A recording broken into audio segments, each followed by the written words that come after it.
I'm sorry. Now I'll call the meeting to order at 7:13 of the Menlo Park Fire Protection District Board of Directors on April 14th, 2026. Roll call, please. Yes, Director Bernstein. Present. Director Bloom is excused absent. Yes. And Director Jones, Here. Director Solano, Here. and Director Corelli. Present. Thank We you. have a quorum. Thank you. We Thank have you. quorum. And now we'll stand for the pledge of allegiance, please.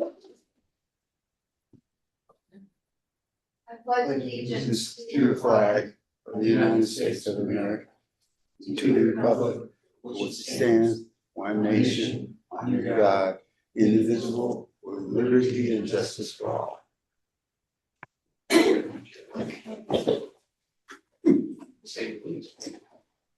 There are no reportable items from closed session, which adjourned at 7:03.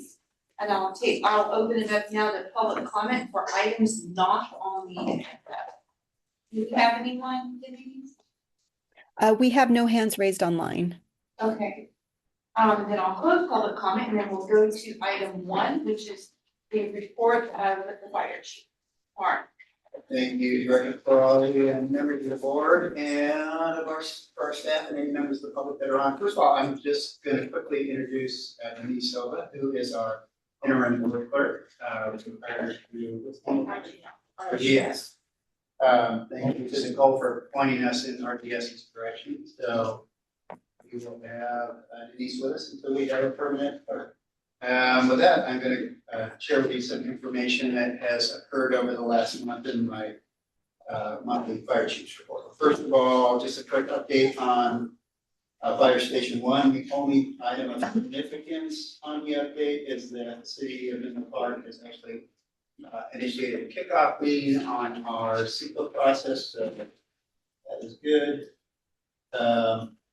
We're looking forward to getting that your way. Quick update on improvements and promotions. Our firefighter recruitment is ongoing. We already had our applicants complete video interviews. We had 292 video interviews. We had 500 applicants, so the numbers are already shrinking. 292 participated in the video interviews. Each applicant is going to have their video reviewed by 3 members of our rank and file folks, firefighters, engineers, and captains. And then we're going to file the scores and take the top 75 to 90 in person. So your next step. So that is underway. Very quickly, and I know Director Crowley will share some of this in her presence report. We have our clerk recruitment is ongoing. We had selection interviews today. I think the rest of Director Crowley. Just updates on the community engagement community. Here review what's going on. Quite a bit. Some school group and station tours. Station 6 with a Girl Scout 4th grade tour. Station 2 had a walk and read event. Station 6 tour with secondary Girl Scouts. Station 4 visit Little Angels preschool visit. Station 2 East Palo Alto Primary School walk to school day. Station 77 Bellhaven School career day. On class invitations, we had Las Lomitas La Entrada paraeducator staff CPR training, EPA center staff CPR training, Sacred Heart Schools parents hands-on CPR training, job trained staff hands-on only CPR training, and we had a regular monthly CPR Red Cross Ready and Stop Elite classes. They also assisted with evacuation drill at a local business. CERT. They completed their latest CERT academy, added 13 more members to the team, which is great. 13. The CERT team was invited to a presentation from the San Francisco Creek JPA. Events. They had an East Palo Alto disaster prep workshop. And then a very big event, 2 events actually, Easter events in Menlo Park and East Palo Alto. I just like to share a couple notes from Mike Seaton. who was our on duty or our firefighter coordinator for the, just recognizing anyone. Between the two locations, they estimate that they served approximately 3,000 community members in Menlo Park and close to 1,500 in East Palo Alto. This was our first event in East Palo Alto, which was great. It's an incredible day. And they distributed over 10,000 eggs, and I just want to recognize some names: Captain Marco Dito, Engineer Cuccinelli, Engineer Quat, Firefighter Francisconi, and Firefighter Bashal, really big and instrumental in helping this happen. And then Engineer Wagner, who drove Old Town around from 10 to 4 nonstop. So also, yeah, shout out to our two board members that were there, Director Jones and Crawley, and then also to Heather and Amdi for everything we did. We also had quite a good presence for our CERT members helping out at the event, so really good way for us to connect with our community. Fire response and analysis report. So just in reviewing that, nothing of significance. I will share that we're still working on correcting issues that Director Bernstein brought up at the last meeting, and that the vertical lines on some of those graphs don't match up to the numbers underneath. So we're working on adjusting them over so they're in the appropriate spots. The new development update. Nothing to report on this month. Next month, I'm going to actually include a printed out report to bring all the board members up to speed on all the projects that are going on and their status. So I think that will be helpful, and we can get some feedback on how often you'd like to see that. Budget sessions are done, which is why we are going to be talking and sharing with you the first look at our budget tonight. I attended, along with Chief Coyle and Chief McDonald, the Redwood City Badge Meeting on March 25th. Easter egg hunt I already chatted about. I also had a meeting at the request of the new Palo Alto Fire Chief, Steve Lindsay. He came up from within the ranks. We sat down and chatted, just kind of a get to know you thing, but also had some pretty fruitful conversations on trying to reestablish our automatic aid between us and the city of Palo Alto. And so already Chief McDonald and Chief Coyle have met with one of his number twos over there on how we can start making that work out. We had some technology issues there, but I think we can overcome them. The issues related to their staffing have been mostly resolved, where they had some stations frowned out. They only have one station now where they actually use the engine to cross staff an ambulance. Every other station is fully staffed. And the nice thing, all the stations that are immediately adjacent to our district are fully staffed. So I'm optimistic that we're going to make some progress on that. You have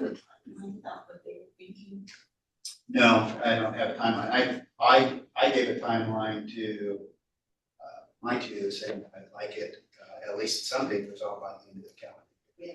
Right, so trying to figure out, and we may not have it all the way fixed, but there's got to be a way where we can hack it, so to speak. You know, even if our two computer-aided dispatch systems can't talk to each other, there's some old school ways where we can do that. We were actually talking about there's the ability for us to decide to share information over tablet command. We both agencies use that, and that tablet command can also pre-alert us to calls. So we have bright minds on that. One of them is retired Chief DeLay, who works for tablet command now. So I'm optimistic that we're going to come up with some creative solutions for addressing the issue.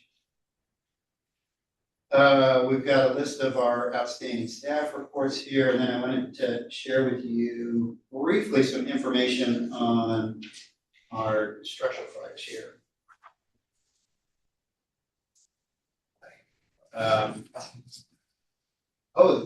And before I get to the structural fires, I also wanted to share with, going back to a little bit on the community engagement unit update. I just Heather shared with me an email from the YCS, the Youth Community Services youth that participated in our CERT training program.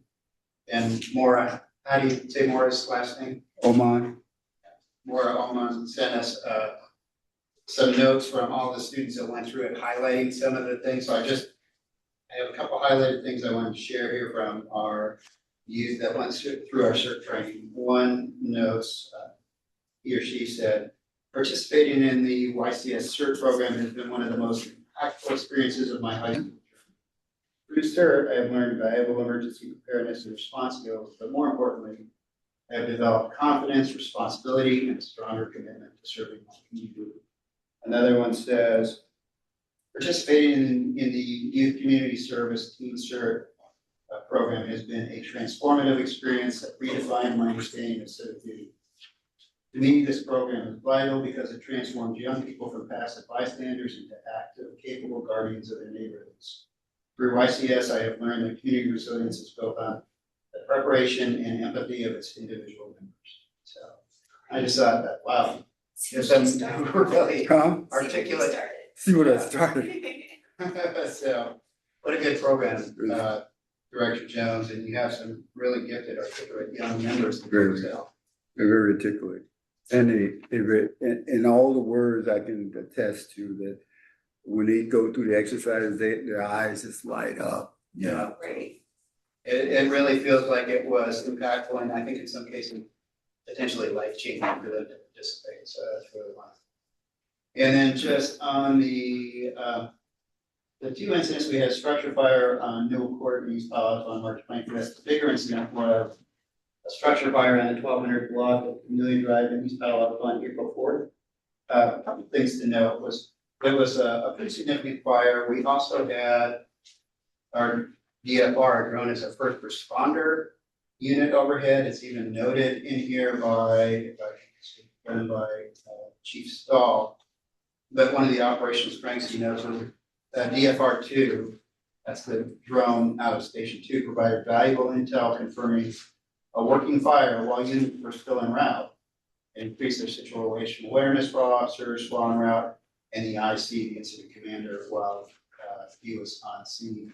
Interesting thing is Tom Owen texted me to say it was en route, clicked on a little link and actually watched the response, watched truck 2, ladder the roof, cut a hole, get off. It was really interesting and fascinating to be able to watch that in real time.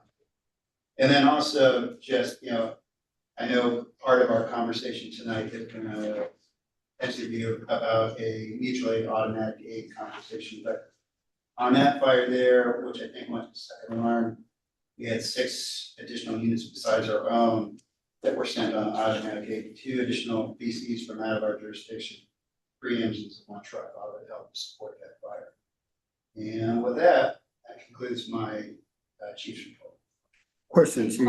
Oh, yes, Robert. On the fire on Camellia, I heard there was an explosion, you say? Was there an explosion over there? I don't have the cause, Oh, but I'll find out. I'll let you know if it's been released. Yeah, that's good, because that actually happened the day of their Easter event. yeah. So, We I can mean, see and the there fire. was, literally, you could see the smoke, and so, people were just wondering, and I heard from neighbors that there were cables that had sparked, but no one really knows, so if we can just get some kind of. I'll let you know. I know it was pretty It was impactful severe, to the members that lived there negatively, and yeah. East Palo Alto PD reached out to us asking if we were aware of any ways we could find some financial help, and I know Deep referred them to, I don't remember the name of the Well, Red organization. Cross was there, Red Cross was yeah, there, because I and provided drove some by, aid, they were there. and they were looking at some, aid beyond what the Red Cross needed support. There's some financial challenges. Also, I know I was hurt, because of those homes over there in that area. They have a lot of knob and tube kind of. Oh, the old Wiring. wiring, yeah. Yeah. So That's- if it's that, I think the city needs to really try to figure out a way to get many of those homes taken care of, because it's gonna Yeah. happen even more so. That's what I heard from some of the neighbors there. So I don't know if that's true, Mark, but I agree with I'll find Robert out. on that. And- As a director of emergency. I want to ask 2 questions about firefighter recruitment. Oh, sure. We're recruiting now But the academy doesn't start until next January, is that right? That's correct. What's the rationale for doing it so much earlier than the academy? That's a great question. The real explanation is, since we partner with the College of San Mateo in that in-service academy, it's actually sponsored by them. The fire service gets half of the slots in there, and then the other half are opened up to the public. In order for us to fill our half of the slots, we have to have the names of our firefighters ready to submit by, I think it's July-ish, somewhere around there. And that's because that's the application time for the community college for entry into that. So it accelerates every agency that's interested in that January 2027 academy. It accelerates everybody's process. So we have to have names that are. But do we expect them to have to lose a lot of them? at the I don't end? expect so. The nice thing is, if people are interested in San Mateo County, everybody's in the same boat as us and the timeline's similar. So we don't think so, and, but we'll see. The other question I had, I'm not asking this in any critical way, but I'm a little bit surprised when you said video interviews. One of the things that I know that they've been trying to do in recruitment and so forth is make it somehow, I don't know, to blind towards, color, national origin, all those kinds of things. Right. And obviously in the video interview, it's gonna be immediate, Sure. not absolutely, but to some extent, it's apparent people's backgrounds, for better or worse. Have you discussed this, or has this been an issue that you debated or It's anything? interesting, we haven't discussed the idea of just an audio interview and what that might look like. Obviously, when you get to in-person interviews, you can't hide people's ethnicity or gender. I will say that the purpose of the video interview process is many departments around here, actually, I don't know of anyone that is up here that's doing it right now, and so they go to the testing group and ask for, let's say they want to do 70 interviews, in-person interviews, they'll ask for the top 70 highest scores on the written exam, and they'll take those, and there is, when you take everybody that's got a 95 or above on the written exam, it very much causes artificial barriers that are based on oftentimes, your background, your ethnicity, your economic background, so. Your education. Yeah, all of those things. And so we have purposefully said that all we need you to do is pass the written test. And everyone out of the 500 people that submitted applications, if you passed it, you got a video. So you had an opportunity at least to share your story. They're very short. But people aren't allowed to share their names. On there, they have to have nondescript backgrounds, nothing that identifies them or connects them with the agency. But that way, we're not creating any kind of artificial barriers, and gives us the opportunity for all 500 candidates potentially to have an opportunity to share, answers. I think it's 3 or 4 questions. Okay, again, I wasn't raising it because I was concerned about it, but I just, Yeah, people are trying to figure out better ways of doing all I know, this. yeah. But ultimately, we're gonna see the candidates in person. So what happened between the 500 you had in hand and then the 300 who showed up for the 200 just saying no, they don't want to? Yeah, my guess is some just decided they didn't want to do it. Some weren't able to get to the testing facility and take the test, or didn't pass the test.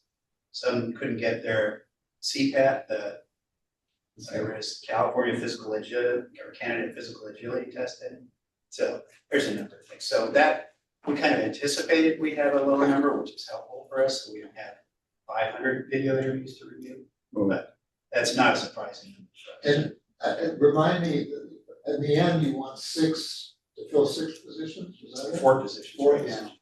And we will, so we'll have the in-person interviews. They're gonna see 2 panels. Each person's gonna see a panel with 3 people on it, or 2 different panels with 4 people on it. And then the top let's say 16 scores, we'll kind of keep Coyle and myself to do selection interview. And then we'll have some alternates also in case somebody doesn't stick around. So you're gonna have 4 people finalists in a sense, and then Yes. 2 or It's a 3 alternate, standbys. in case. Okay. And we might potentially even hire more than one class on this list, sometime. So we could use this list again. Any other questions or comments? Okay. Just a quick back, Francine was looking at the fire report, the Camilla fire was an electrical fire, somebody heard a big boom. I don't know if that means an arc or transformer or something, but Yeah, for a cable, but anyway. I know we had some power line issues in the backyard that were safety concerns, so sounds like that was the cause. Okay. We will move on to the consent calendar. Is Oh. there, go ahead, Robert. I just want to get back to Chief and what Francine said. In terms of finding out about if it's electrical, should anyone go to Public Works Department or is that a follow-up, something that the fire department does? I'll check with fire prevention and see if they follow up, if there was something unusual about it. Yeah, Yeah, I mean, that's obviously a very generic electrical issue. So, yeah, if it was related to, old wiring, like you said, the knob and tube, or just, I don't know if they have it narrowed down to a specific issue, yeah. but I'll check and see. Let me know if you could do. Sure. Okay, is there a motion to approve the consent calendar? So moved. Second, It has been moved by Director Solano and seconded by Director Bernstein. Any discussion? I'm sorry, The guy- Director Jones, the guy sorry, in the I'm looking valley. right at Robert. guy in the valley. Sorry, okay, any discussion? Not roll call, please? Yes, Director Bernstein, Aye. Director Jones, Aye. Director Solano, Aye. Director Crawley. Aye. Thank you, motion carries. That motion carries, and we'll move on to the regular agenda. Item number 4, which is adopt a resolution declaring seasonal weeds a public nuisance, which is the whole thing. I will handle this, and we've got, Fire Marshal Price on the line, if we phone a friend, but this is an annual item that we bring before the board, pre-fire season every year to declare a number of parcels as nuisances. And there's a list attached, and with that, I will open it to questions, and if there aren't any, I'll ask the board accept the report and adopt a resolution declaring those weeds as listed as nuisance. Engage? Yeah. He's on. Is he on? Oh, maybe not, okay. Okay, Hopefully there's no question. any questions But I can't- for this, those standards Yeah, right now? It's very normal. Every jurisdiction that has a weed abatement program. Okay. Weeds, public. Is there a second? I'll second it. Okay. Moved by Director Solano and seconded by Director Bernstein. Any discussion? Okay, then we just do all in favor, do we need to do a roll call? You could do all, We'll or roll do a call. roll call, yeah. Sure. Director Bernstein, Aye. Director Jones, Aye. Director Solano, Aye. Director Crawley. Aye. Thank So that motion carries. Moving on to item 5. Before we- Sure. This is just a technical question here, because we skipped over it too fast. I'm not gonna discuss anything, but I just wanna point out that in my packet, there is this, Page, pardon me, what page? if you look at, going back to the 84? no, the monthly report, the fire marshal's report, the packet jumped from page 16 to 22. And I wanted to see if I missed something from the packet. 16 to 22? Yeah, if you look, page 16, I have page 86. no, I'm saying, look at page 16. Oh. Oh, okay. yeah. You did, yeah, and then. Did you, I just want to make sure I didn't miss some Yeah, pages yeah. that were essential. Maybe, again, maybe the page. Oh, I see, you see what happened on page, if you flip, mine's print on both sides. I got 22 on one side, 16 on the other side. So I had to reverse it and flip it in here, so. But that's what I'm saying, there's no 17, 18, 19, 20, 21. I just wanna be sure I haven't missed something. When you're talking about the very. Yeah, Item, right? Yeah. Which- Yeah, That- okay. it's right after this Maybe report. no, no, here. This. Yeah, it's going from 16 to 22. Oh, this is from, okay, I think, is this from the board minutes that, what this page? It's just in- referring to? Yeah, these are. Well, normally they have a packet number at No, something, I think, but yours is the same as mine. yeah, so Okay. I think what happened was that the board minutes were from the previous agenda, which also says agenda item number 2 at the top of the page, which may have been page 22 in the previous agenda package. That's how I read it, But I could be there wrong. is no page 16 anywhere. Our I mean, there's no consensus big over sense. here is there's nothing missing, it's Yeah, just there's nothing missing. the temporary bumps that we have as we're transitioning. Sure. Clerks. Okay, I'm sorry, I'm not sure. No, it's Okay. good, I didn't even notice Yeah, that. yeah, I've noticed. That's a legitimate question. Not sure if- That's We're our not answer. missing anything. Okay. Okay. Okay, are we ready for item 5? Yes, I will cue this up and then hand it over to Elaine. This is to review and discuss the district's fiscal year 26-27 preliminary budget and full-time equivalent staffing level, chief, then Elaine. So, and we're not asking for the board to decide anything tonight. Yeah, this is going back a couple of years, the desire from the board to get eyes on the budget, the proposed budget or the draft budget earlier.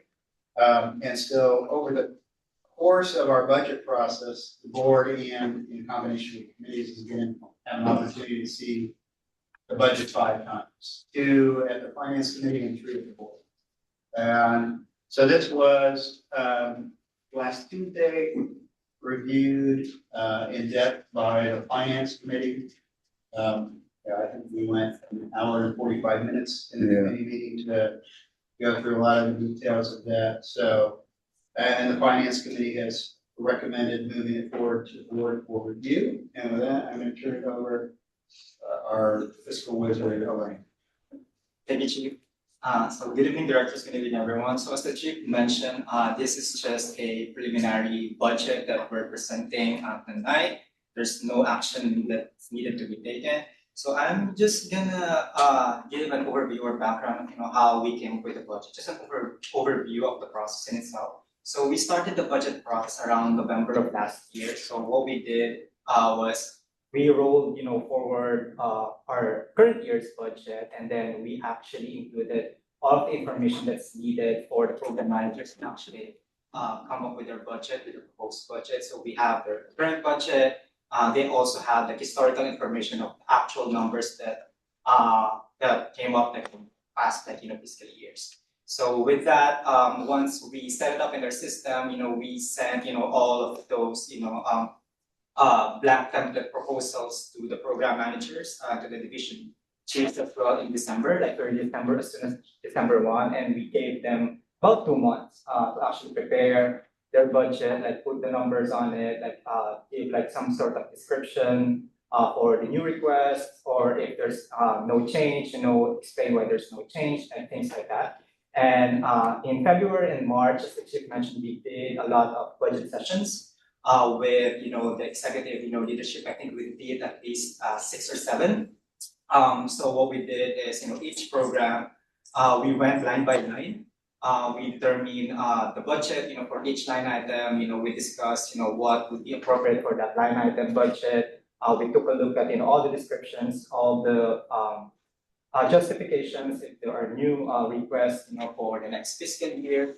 And then we also analyze historical information, what the actuals are, to determine whether or not what they're proposing is reasonable. So it's very extensive. We did that for all of the programs. And then of course we summarized everything. And then now that's the packet that's in your hands. And if you turn on page 190 of the packet, that's actually the last page of the packet. So that's attachment C. So this is just to show you the budget adoption timeline. I think the chief briefly mentioned this as well, earlier. So for the April meetings, this is really just, a review and discussion of, again, the preliminary budget, no action that's needed to be taken. On the May meetings, we're gonna present it again, to the finance committee. If there are any comments or any suggestions that we think that it's appropriate to actually change in our budget, we're gonna present it again to the finance committee. And then in the May meeting for the full board, that's where we're gonna adopt a preliminary budget. So again, that's preliminary. And then by June, we're gonna present it to the finance committee. Again, if there are any changes, like any final changes with the budget, and then for the full board in June, that's going to be the final adoption. So that's just an overview of the adoption timeline for our fiscal year 26-27 budget. So now I'm going to go over the staff report. I'm not going to go over each of the page and each of the line items here, but we're going to focus on things that I think are important to highlight. So if you turn on page 96 of the packet. So 96 of the packet. So this is something new this fiscal year. So what I did, or what we did, is we tried to actually put some commentaries or narratives on what actually affected us, what are the things that are needed to be considered in the whole budget process. So it starts from page 96, I think page 99. The first one on there is tariffs and inflationary environment, which everyone is aware. So even with the Supreme Court decision, there are still some tariffs that actually are not going away, and there are actually new ones. So we try to incorporate like any increases, potential increases, for the inflationary environment due to tariffs. The second one on page 97. Can I just ask a question? Sure. The discussion was really good, by the way, but the tariffs fall on imported things. When we're doing construction, haven't we kind of specified that we need to buy American stuff wherever possible?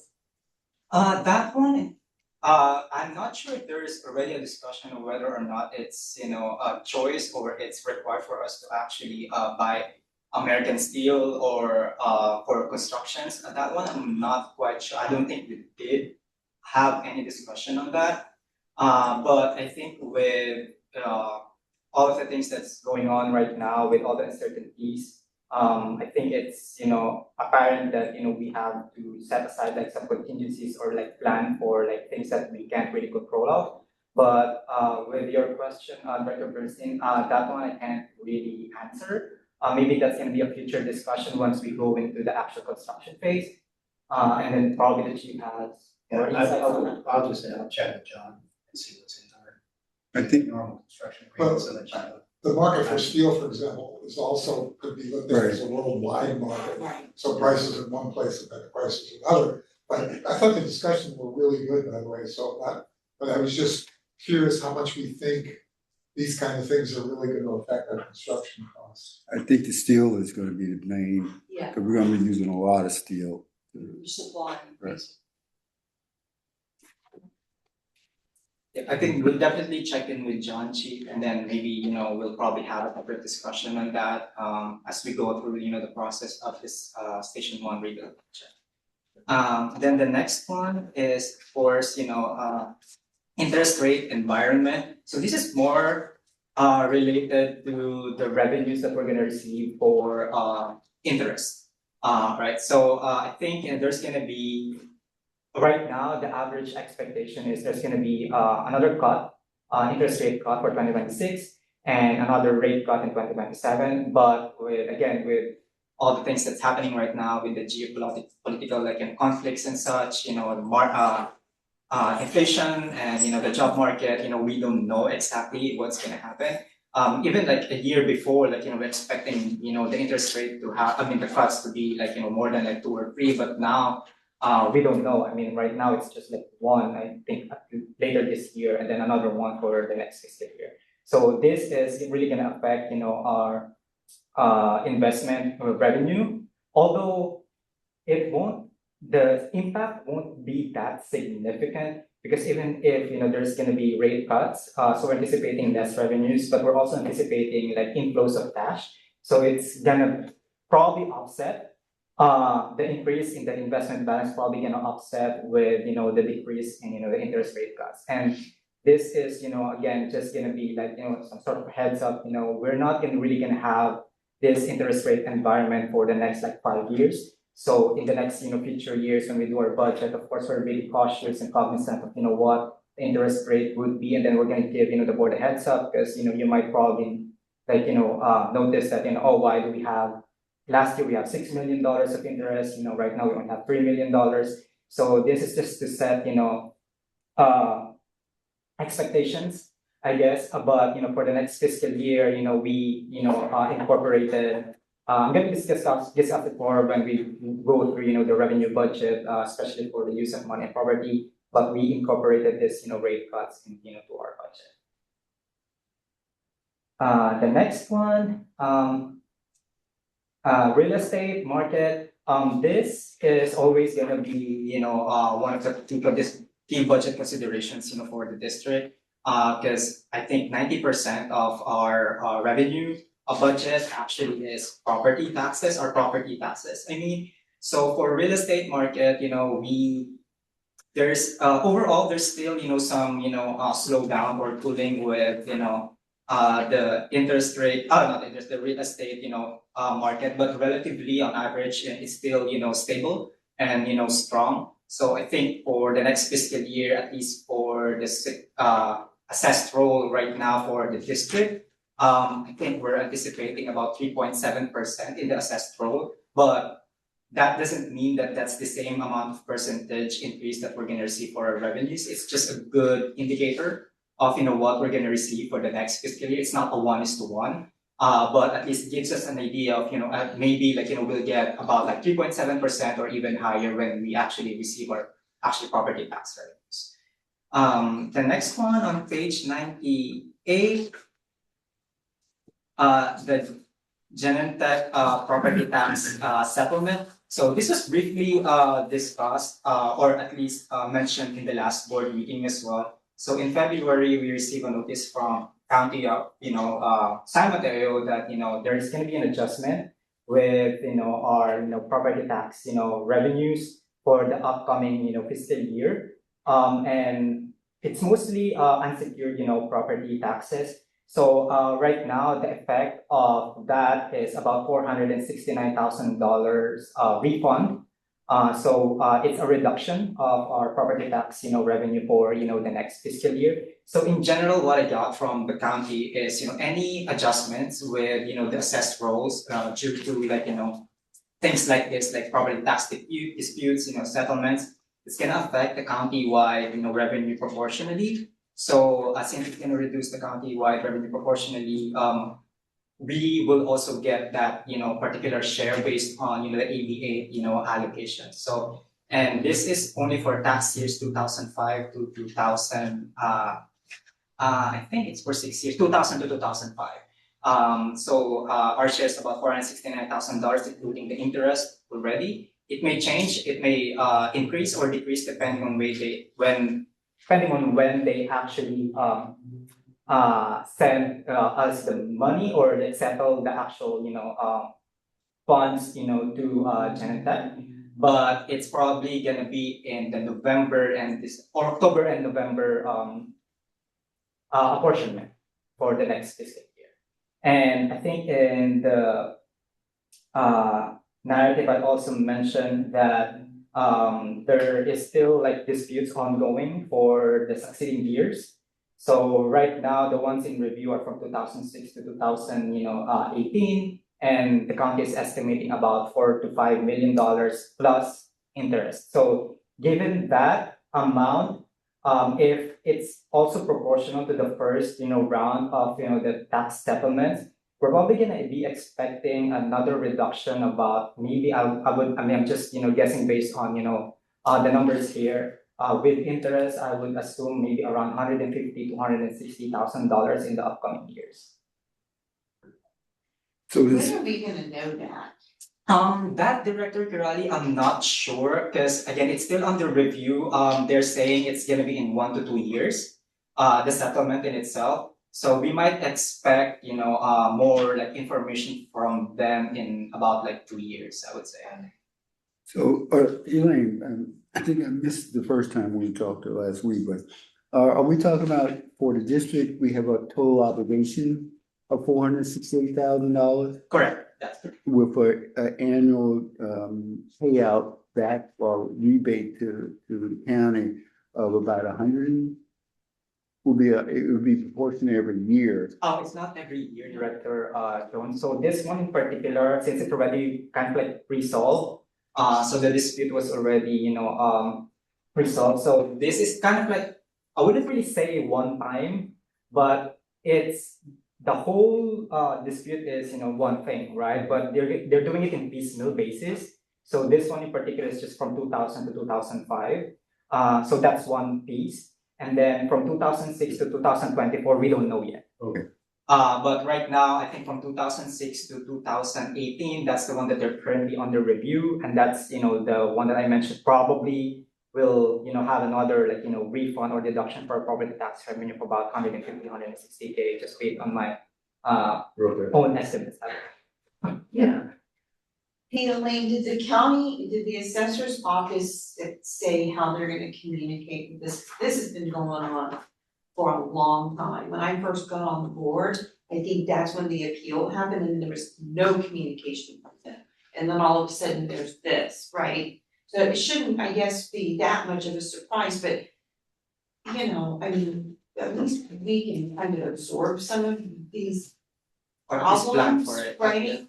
And I'm just thinking there are other pieces that can't, but I mean, have you given them feedback, like how, that they need to communicate this a little more regularly to us? Yeah, we haven't gotten any news or any communication whether or not it's gonna be more frequent. But what we did on our end at least is because again, I think you're right, Director Carl, because we were actually surprised, oh, it's already settled, right? February we received the notice, Yeah. then we have to plan for it like right away Yeah.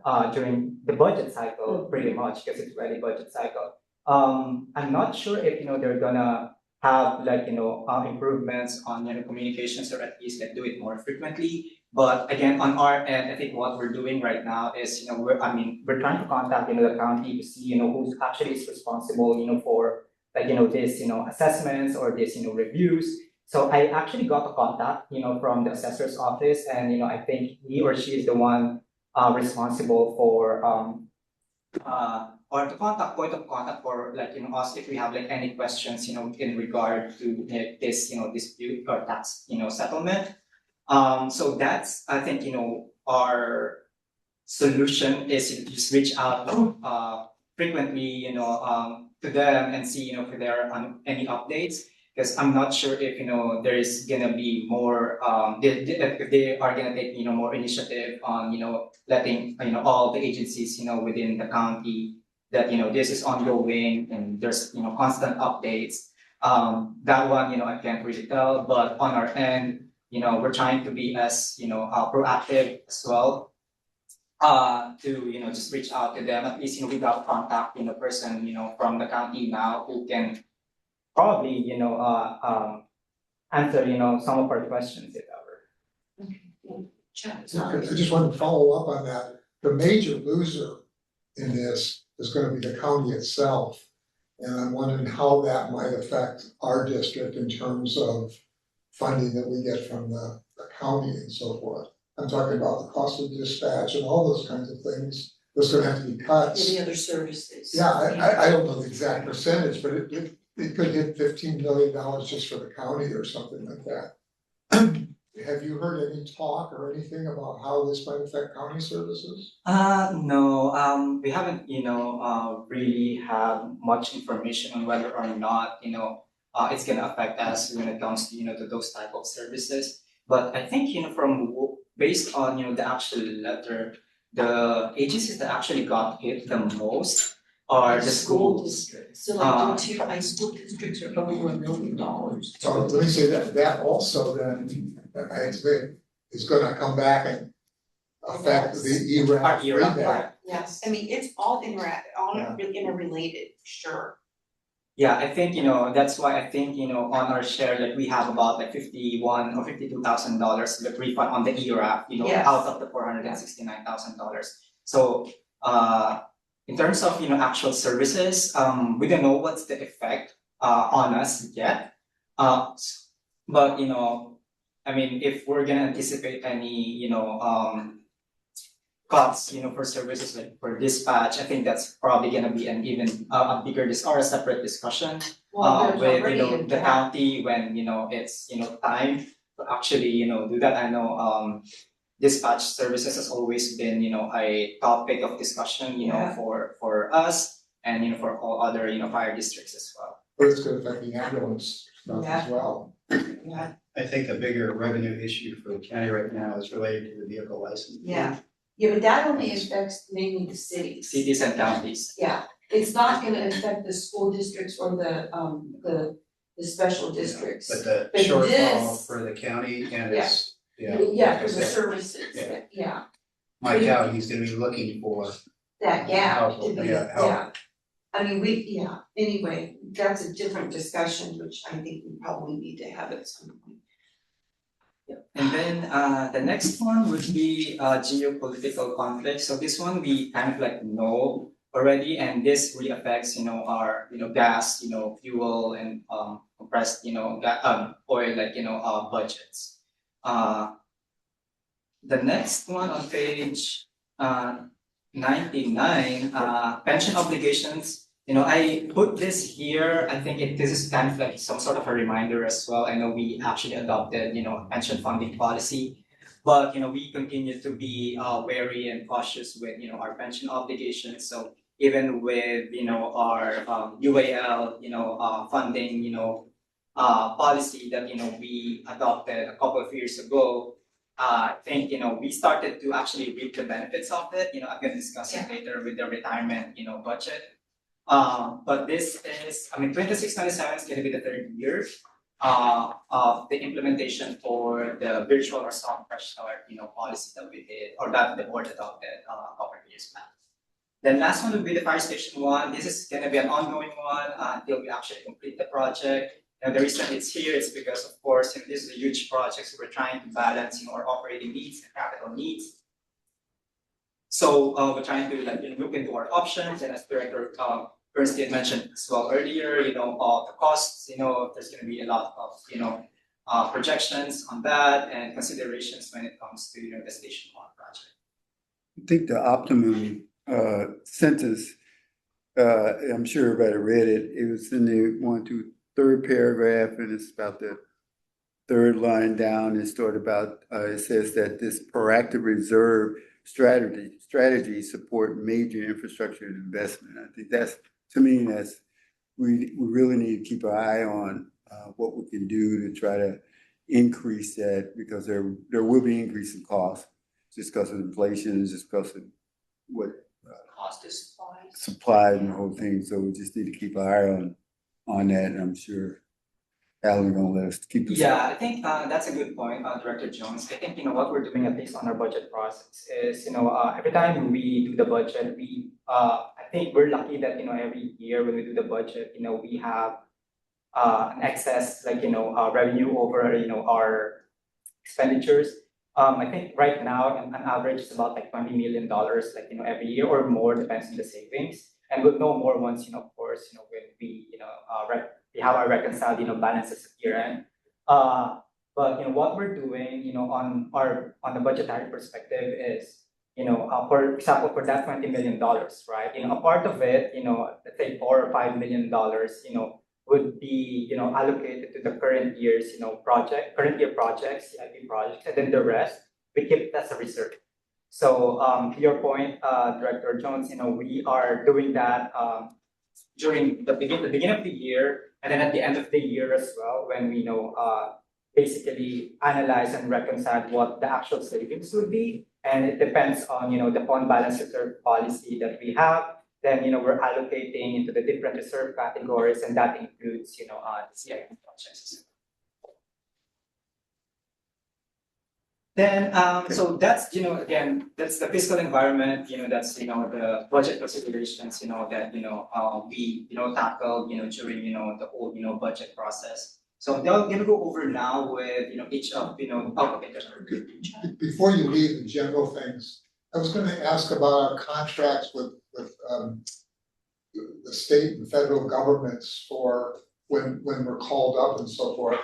Are there adjustments for fuel prices, changes and things like that? In those, is that a fixed cost and we just eat the higher cost of fuel?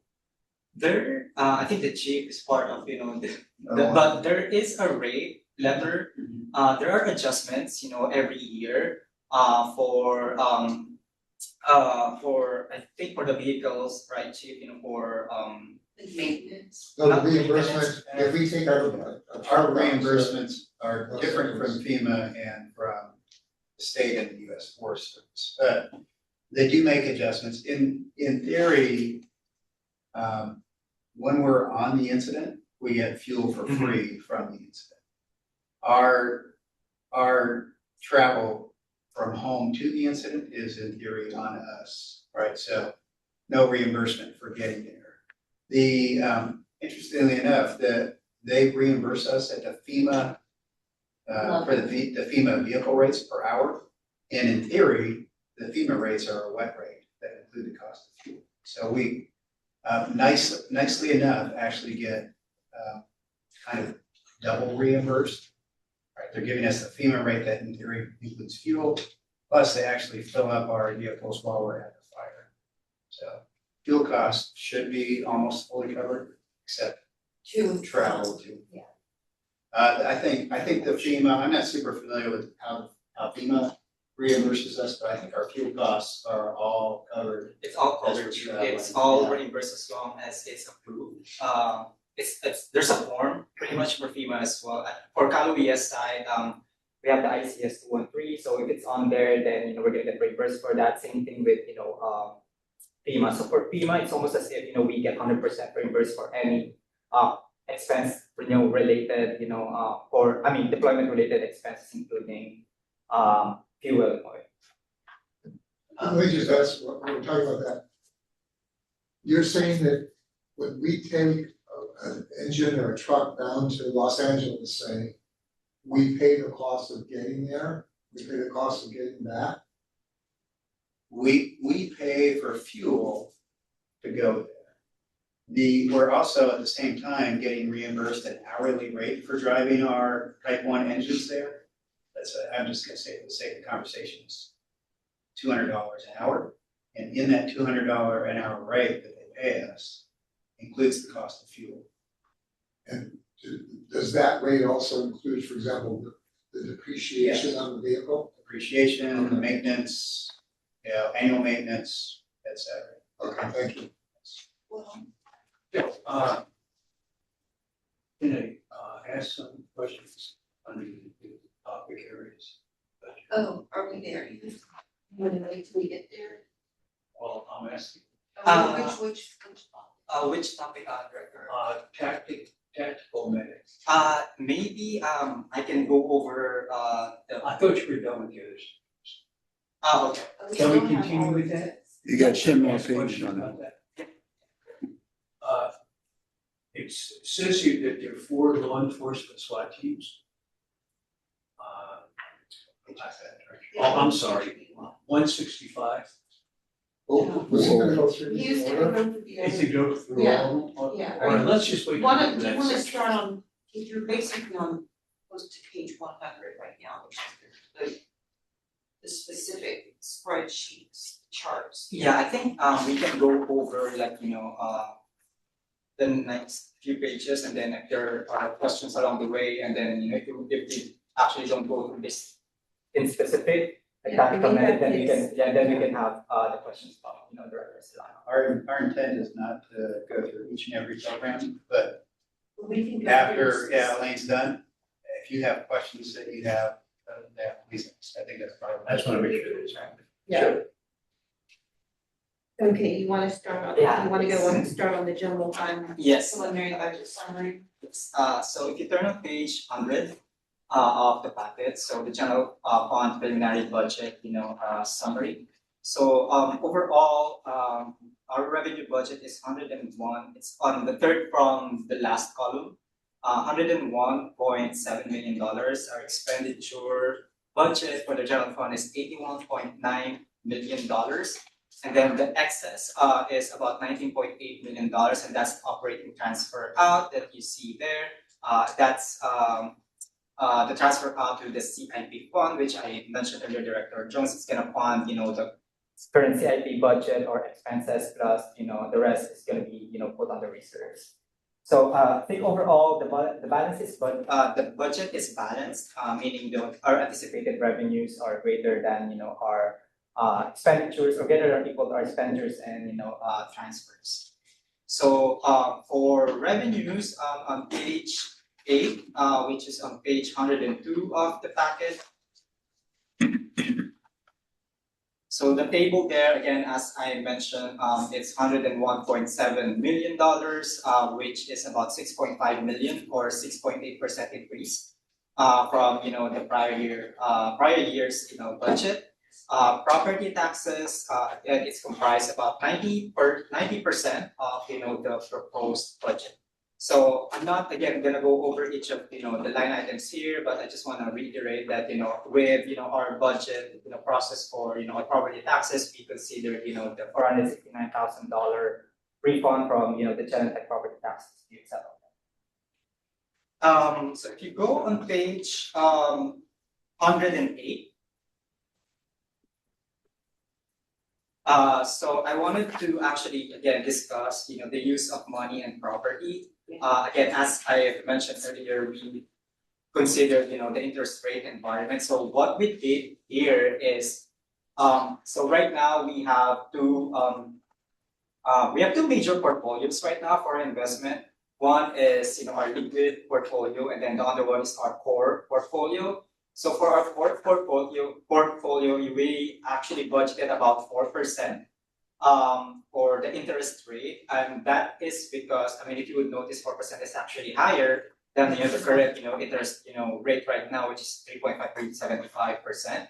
But the reason why we actually have 4% is because 4% is the current yield at cost right now. What it means is if we actually keep everything at maturity, that's the amount of interest percentage wise that we're gonna get, and it's higher because we're pretty much locked into those rates because we did not just put those investments right now when the interest rate was low. We actually have investments like 2 to 3 years back when we actually we were able to actually lock in those better rates. That's why you see that right now it's at 4%. But for our liquid portfolio, we budgeted 3%. So we want to be a little conservative on this one.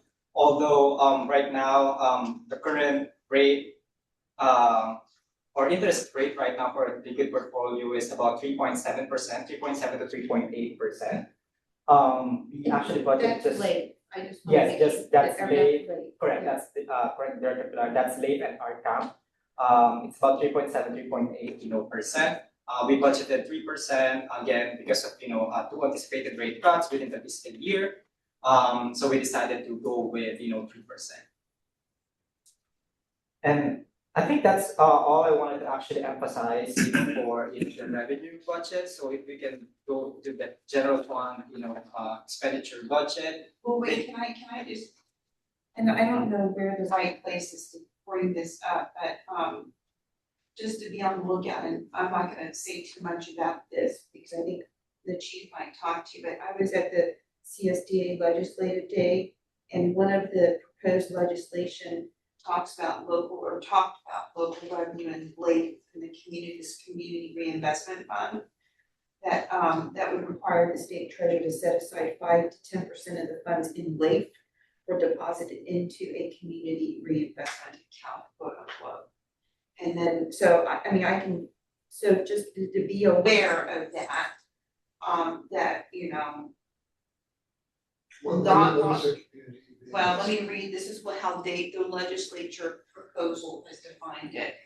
Funds so deposited to be used as a a catalyst for small business lending, first-time home ownership, and community reinvestment connected to measurable community lending performance while prioritizing safety, liquidity, and yield.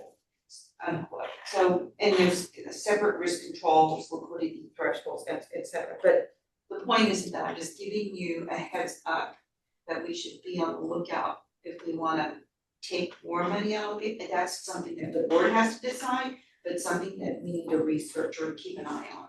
Yeah, definitely. I think, what we're doing right now, even, in general with the investment portfolio, we're trying to actually, even if we're doing, I think we're doing pretty well. Yeah. With our investment portfolio right now, what, we've been doing is, we're constantly trying to actually look for, opportunities, not just with, our core portfolio, because, that's managed by PFM, but, with our liquid portfolio, Director Kirali, we have, other options that we're Yeah. looking into. We have LAVE, we have, CAB.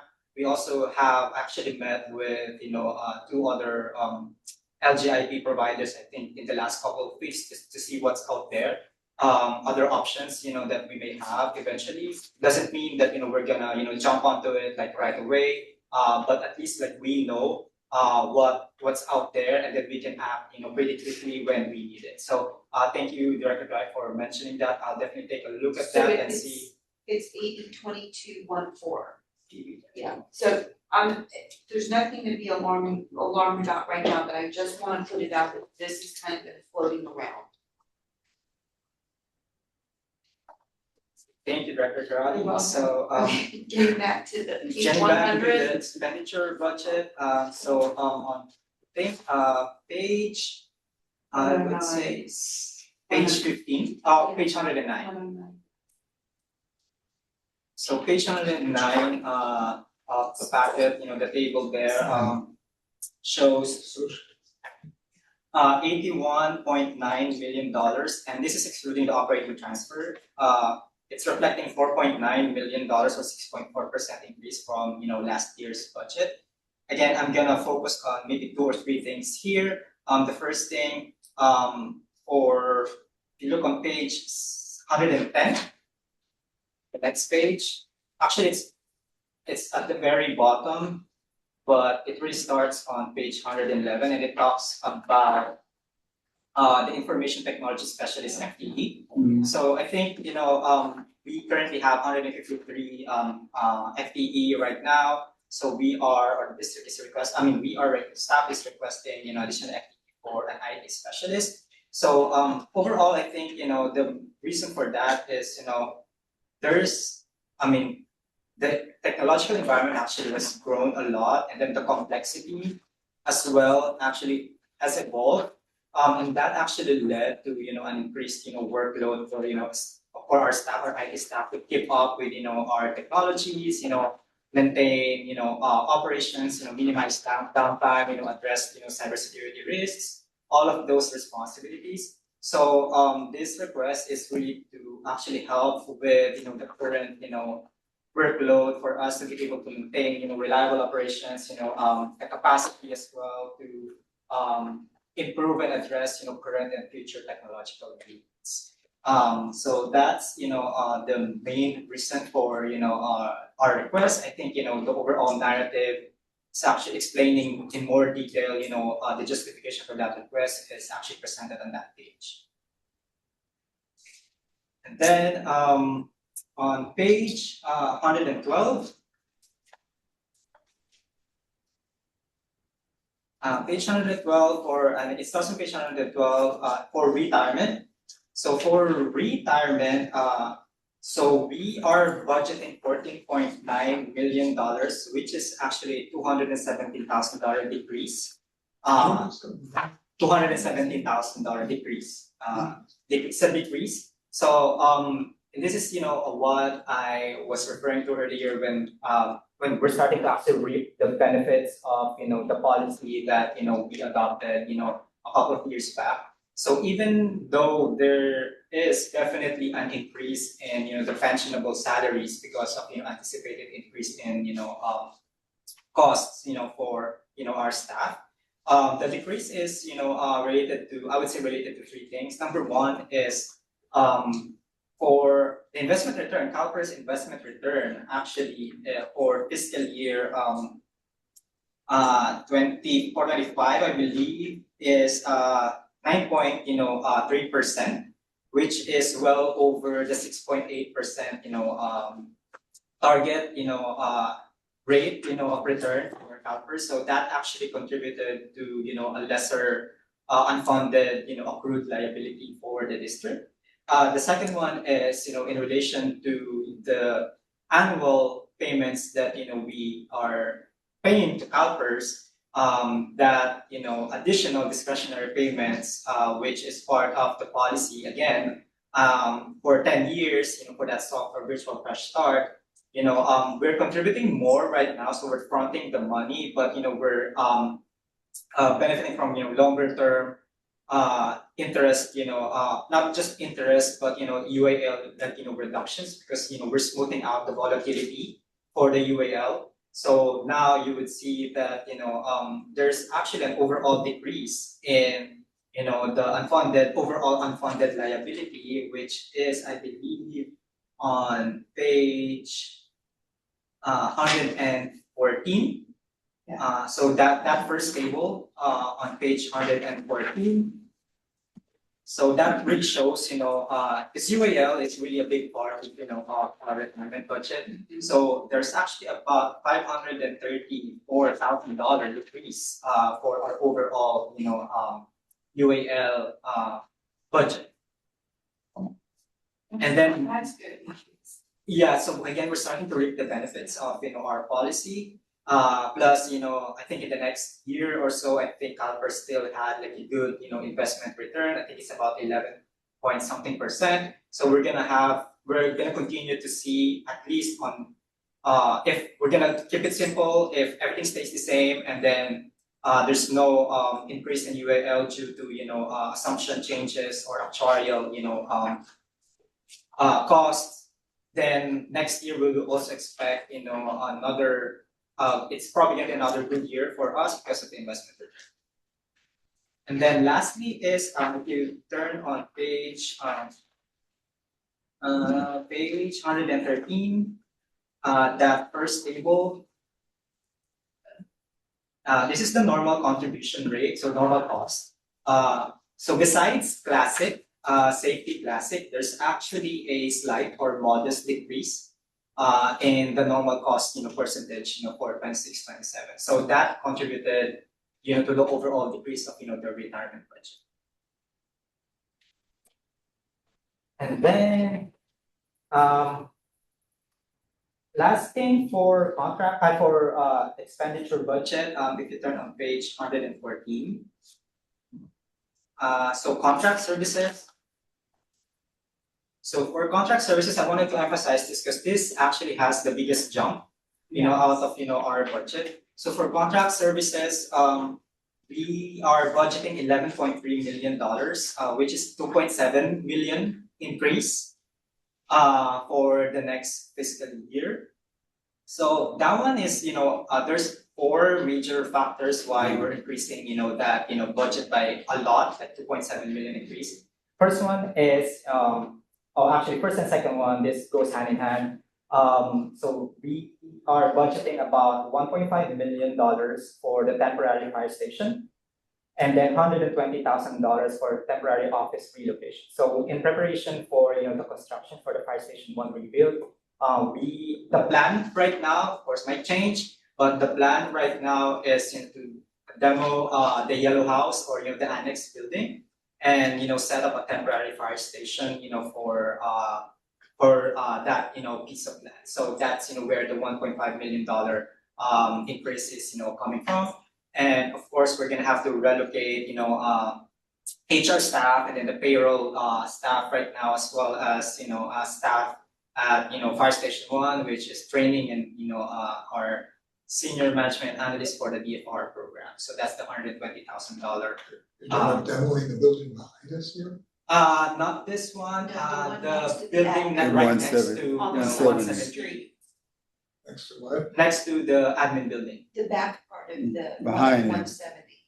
The yellow building, There's the yellow house there. Oh, I'm turned around, but that way. Oh, This way. yeah, got it. Yeah. Wow, Yeah, so I think right now that 1.5 million is, just an estimate, talking to John, I think that's, what it would cost to, set up, the temporary fire station, set up those 2 trailers, pretty much, getting it ready, for all operational, needs. so when we were all done, we just have a vacant lot? When we're all done, I think the plan right now, Chief, is to actually, it's gonna be vacant, but probably gonna sell it cheap. Plan is, what's interesting, the plan is we'll have it'll probably be a parking lot. And we'll sell, once we're ready to move in here, we'll sell both the admin building and that parking lot together or separately. And John's opinion was that with the quality of that yellow house that's there, that the raw land is worth almost as much as having the building on it. And it's just for kind of a value initiative.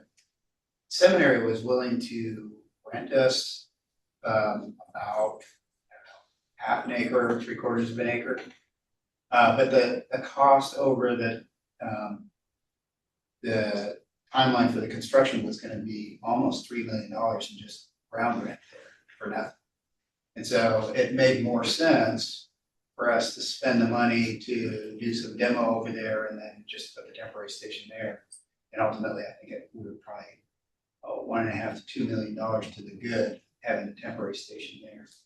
And then, the value of the property, at least in John's opinion, I think, and also talking to the commercial real estate broker was negligible. That makes sense, but we ran through those things. It is also possible we have some other possible conversations going on with USGS, well, not USGS, the developers of the new USGS property, because they may not need to do anything or with it for 6 years. And so there might be an opportunity to put the temporary station there and also provide office space, but very preliminary. But yeah, we're just looking at a variety of options, but that's the current. Early ideas. Yeah, I guess I'm only reacting because it's historic, I don't know about historic, but it's certainly a very old house. It's old. It's interestingly not its original location. It was moved there decades and decades ago. And and the city of Menlo Park doesn't have any historic recognition for it. Yeah, it is a tired old Victorian house, for sure. And I think also, Chief, in our discussion in the facility committee, there is a kind of another option that seems like it's being looked at a little bit more, or at least talked about. They haven't gotten any conclusion yet about the acquisition of some more property from the seminary. Yep, so continuing the discussion, so those are the 2 major things, and the other 2 that actually is affecting that 2.7 million increase is now third one is the workers' comp. So for workers' comp, we've just seen a significant increase in the past couple of years with claims. So we're trying to anticipate that in the upcoming year as well. So we increased our budget by $553,000 for that. And then the last one is, the mobilization exercise grant. So that one, it's a $519,000 grant that the board actually approved last year as well, but most of the expenses are going to be in the next fiscal year. So for this one in particular, $450,000 is allotted for contract services. It's for our other participating agencies, but this is actually completely reimbursable. So we're gonna get the money back, for this one in particular. So I think that's for the general fund expenditure budget. And if you turn on page 116, so page 116 to page 122. So this is a continuation of what we did last year as well. Last year, this is the second year that we're doing it. So what we're trying to accomplish here is for budget highlights and new initiatives. So we are trying to present things that are new for the next fiscal year, or any other things that we think that it's important to highlight. Particularly if there's a significant increase in the budget. So I think there's about 12 of it right now. I'm just gonna go over it real quick. The first one is community hubs. This is the Sir Cash. I think Gage or Farm Marshall actually did a demo or a walkthrough of the first community hub. That's Sir Cash. So there's gonna be 2 more this fiscal year before the end of fiscal year. And then I think the plan is to add additional 3 in the next fiscal year, so total of 6. The next one is the see-through navigator devices. That's on page 117. These are the Quake cameras that we received this fiscal year. So we are actually just budgeting for the subscription for a software that's needed for us to be able to utilize all the functions of those cameras. The third one is the drone as first responder program. So this is there's going to be an expansion of the program. So overall, I think we're requesting about $84,000, and that's going to be for a new dock, and then for all other requests, for any other things that's needed for that. The next one on page 118, election services. So there's going to be an upcoming election, this year. There's 3 seats this cycle. So we're looking to fill those positions. And we budgeted about $180,000 for that. I think last time we did it was 4 years ago. The actual cost of that is about $148,000 or almost $150,000.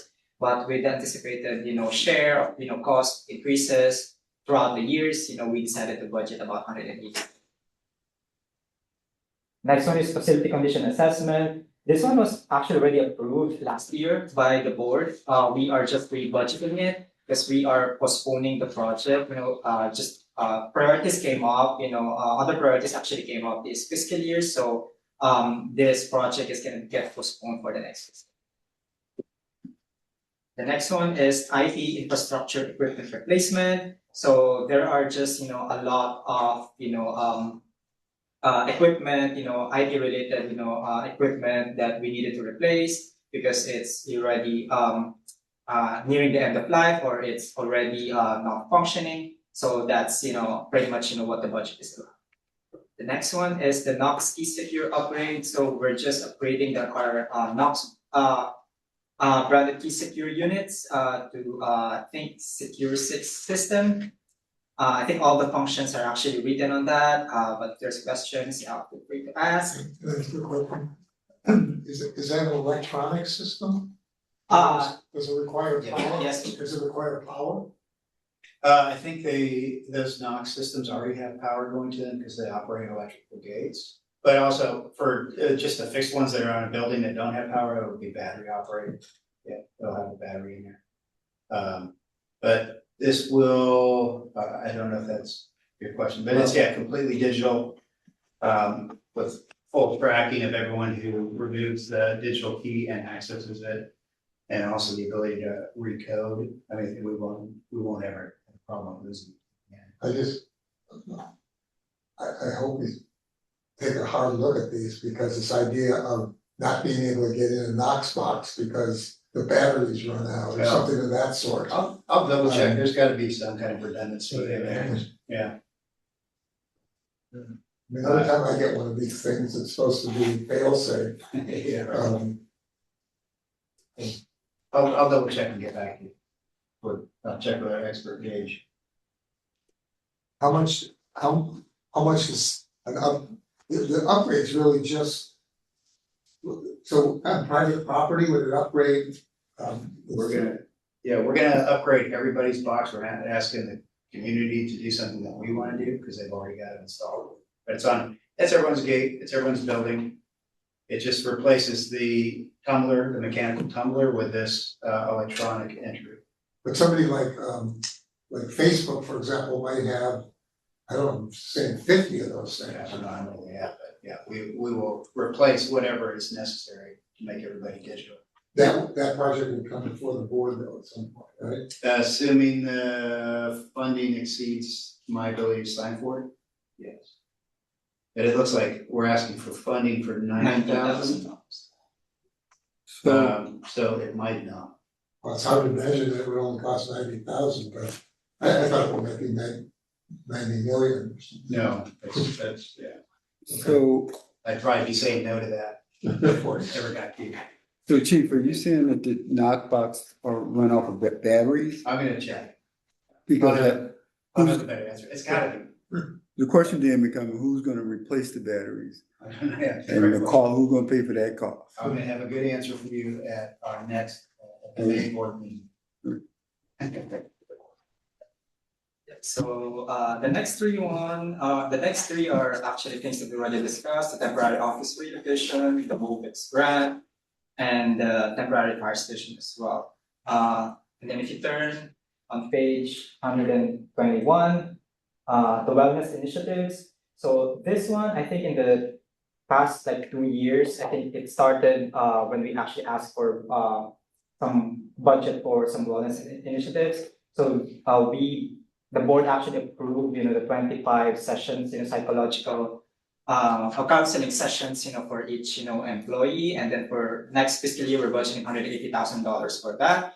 But there's new next fiscal year that, we wanted to actually do as well. We're budgeting about $170,000, to implement a critical wellness, program, aimed at strengthening the health, performance, and resilience of the district personnel. So all the components are there.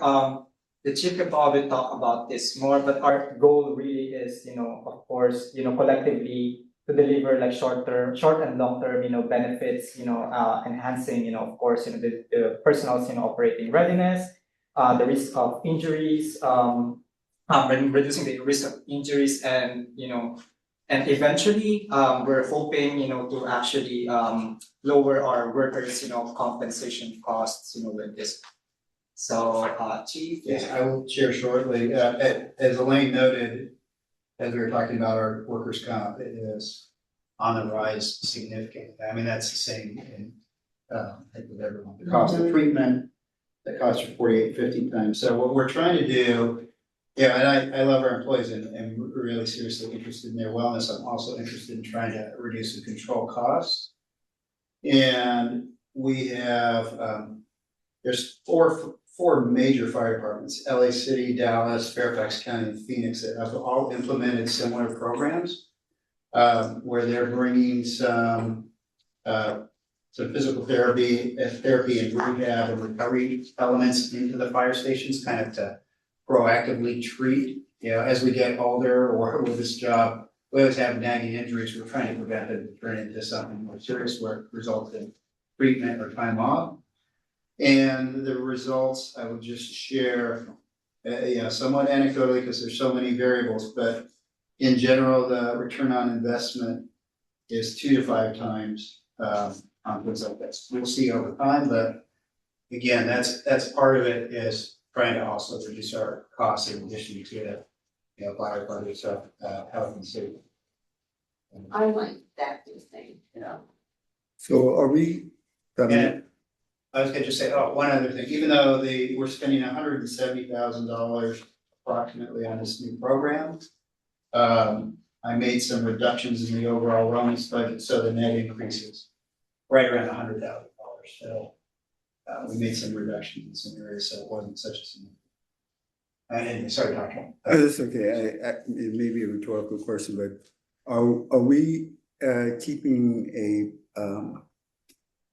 any kind of analysis database as to, from the beginning, as to Yes. 5 years from now, to see will if be, this yes. gonna We will be? be collecting data. I'm gonna call it, as I do with most of new programs, kind of a pilot program. And, actually, I don't anticipate we'll be able to measure its efficacy after a year, but after a couple of years, we'll be able to measure the data. We'll collect that internally, and also working with ICS, our workers' comp provider, our third-party administrators. So that's our plan. And we'll report back on the results too.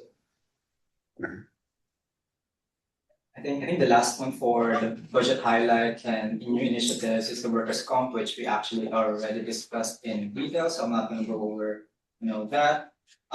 Then the next one, so that's the general fund budget. So the next two funds is probably gonna be very quick. So for CIP, if you turn on page 123 of the packet. So again, on third to the last column, our total budget right now, our proposed budget for fiscal year 26-27 is about $4.5 million. And it's $3.4 million is for actual, constructions and CIP projects. Then the $1.1 million is related to purchase of fixed assets. So Purchase of what? fixed Fixed assets. Those are things that are those are purchases with a unit cost of $10,000 or more, based on our current policy.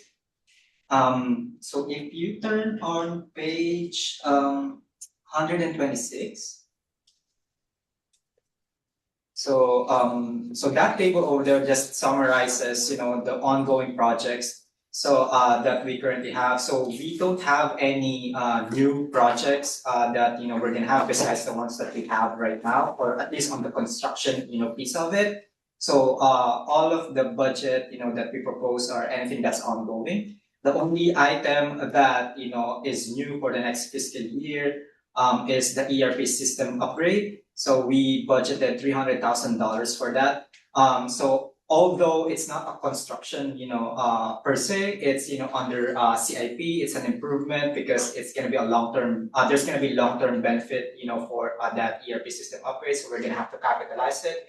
And with the discussions in the past, that keeping everything that we are capitalizing into the CIP fund, we decided to actually be consistent about it, and we are putting this budget of $300,000 for the CIP fund for the next fiscal year. So just a little bit of background on this one. We're actually already starting with the project. So this has something to do with our financial and HR systems. So right now we have like the 4 or 5 different systems. What we want to do is we want to change our overall ERP system to enhance functionalities, because right now our system is really outdated. It doesn't really give us much capabilities. And with all the things that's going on with the growth and then the difficulty and complexity of just with accounting, finance, and HR processes, we decided that it's time to actually switch to a better hopefully a better ERP system. So we're starting the process now. We are actually in the process of doing our due diligence, reference checks with our consultants who actually submitted proposals for the first phase of the project. So we are anticipating by I would say at the earliest last quarter of next year, we're gonna start with the implementation of the new ERP system. Implementation meaning not fully ready, but starting to actually switch, doing the data entries, migration, parallel testing, all of that stuff.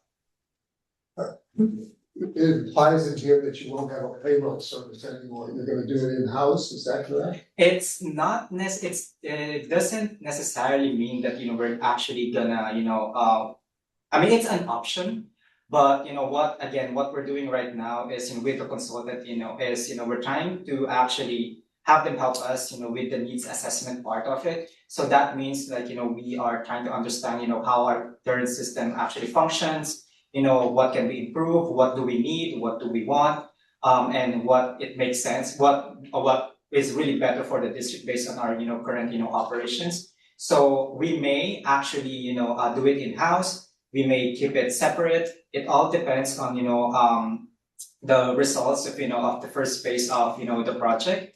So we're not really decided yet whether or not we're gonna do it in-house or continue to outsource the cutting of the checks pretty much. So we're trying to weigh all of our options, and again, there's going to be a lot of work during the first phase of the project, where we're gonna really analyze all of that needs. The goal would be to pull it into the ERP if possible, but we just have to go through the process to see, because especially with public agencies and special districts and MOUs and bargaining groups, we need to make sure that it can manage effectively all of the rules. But the goal would be to pull it into the ERP and not Have we had any problems with that? With our current payroll? Yeah, No, the issue is, not that there's necessarily any problems, it's that, our payroll system doesn't substitute for an HRIS system, and so it's not, comprehensive. So like, say, for example, when we do, a wage table change, which is an MOU negotiated increase, it's basically updating an Excel spreadsheet and manually entering those changes into our payroll system versus if you have an ERP and you can go and do these manual mass updates, it's just less like room for error, less manual entry, just kind of having an ERP system that can actually store salary tables versus having these Excel it's just antiquated, the process we currently use, so it's just trying to kind of bring it up to date. Yeah, I think also in addition to that, as with advantage of keeping it in-house or having it in-house is we have more control of the system. So if there's going to be any change with the MOUs, we can pretty much do our own thing and then start to just incorporate it into the system instead of like relying on a third party system, which sometimes it can be really difficult. Because there you can have like a good customer service rep, and then the next day no one knows about what we're talking about. So at least with this one, we have more controls and we can have like more backups and more training, cross training, with people in the finance department as well. how do you now, two things, how do you deliver checks to employees? Because not everybody's at work all the time, and then, are you having payroll taxes paid automatically, or are you writing checks for the various? No, so we're using ADP, so they do all of that for us.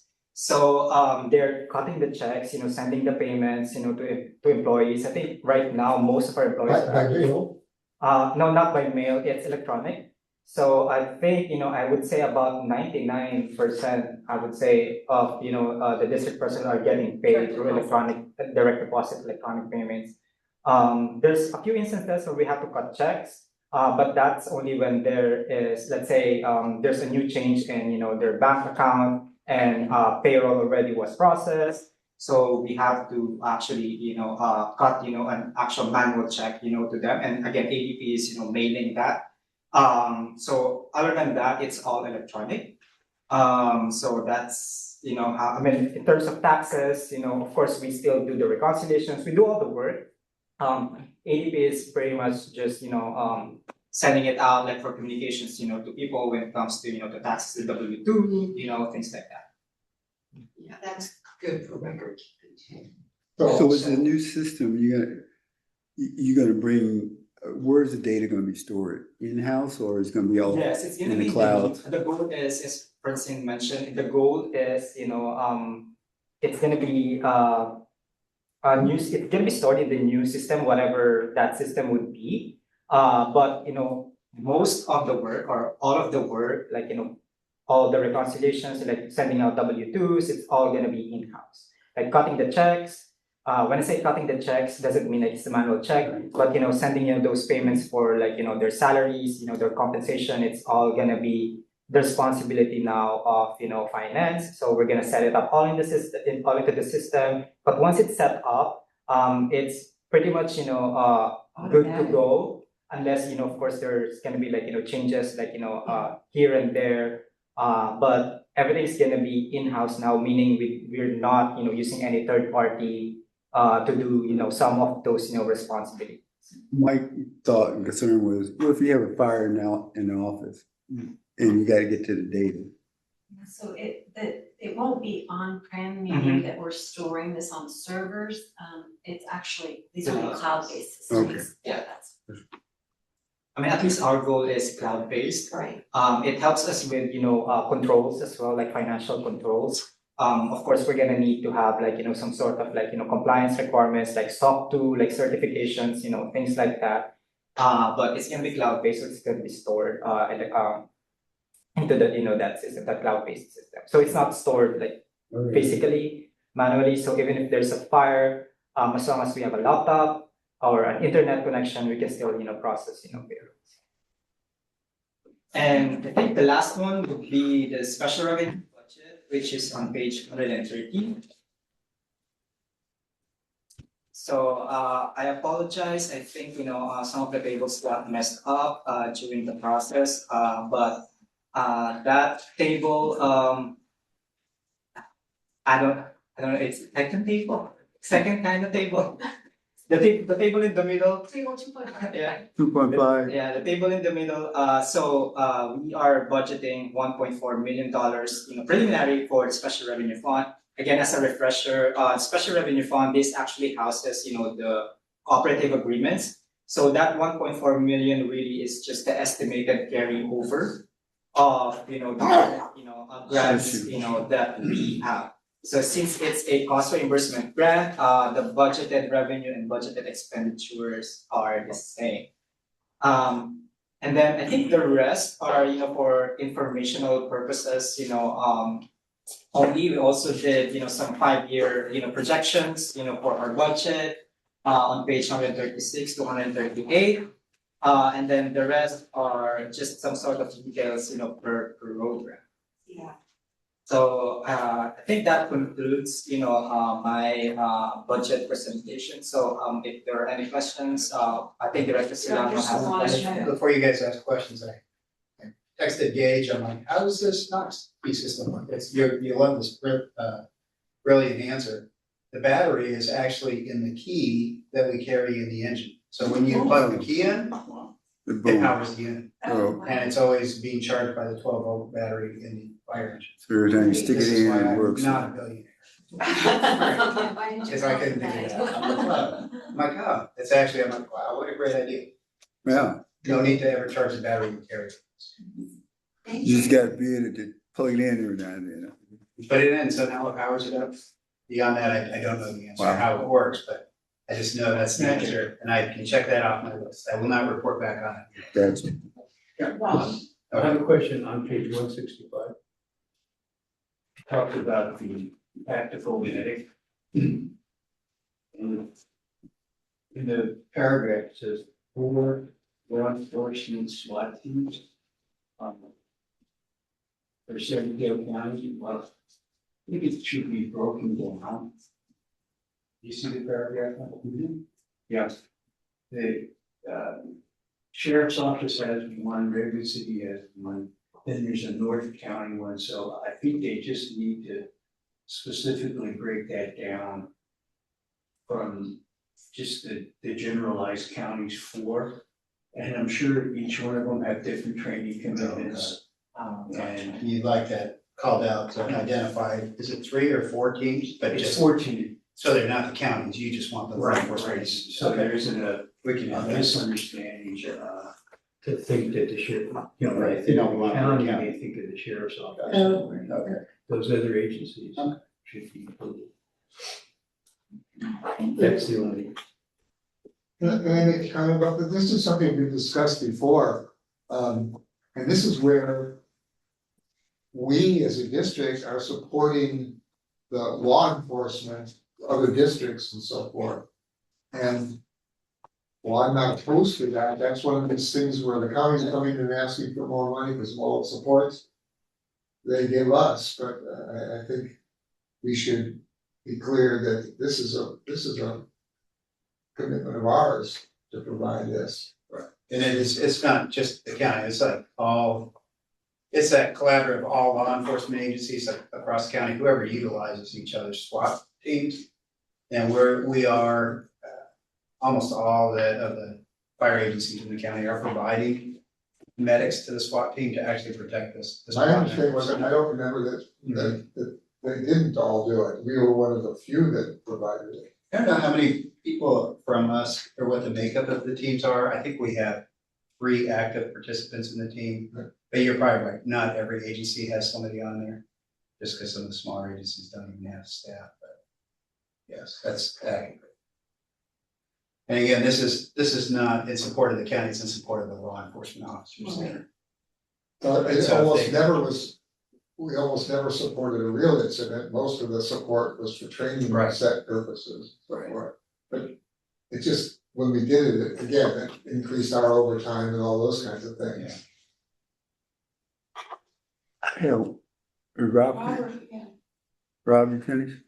Yes, thank you. I have one last question before we leave the Elaine spreadsheet.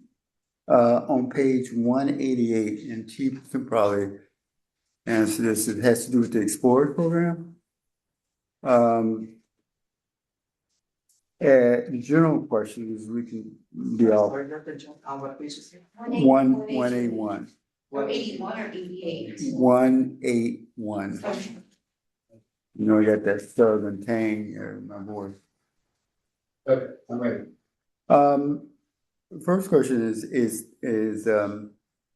it talked about the ensure successful completion of the Explorer program and prepare students to advance into a Menlo Park Fire Cadet program. So is this what you was kind of making reference to earlier?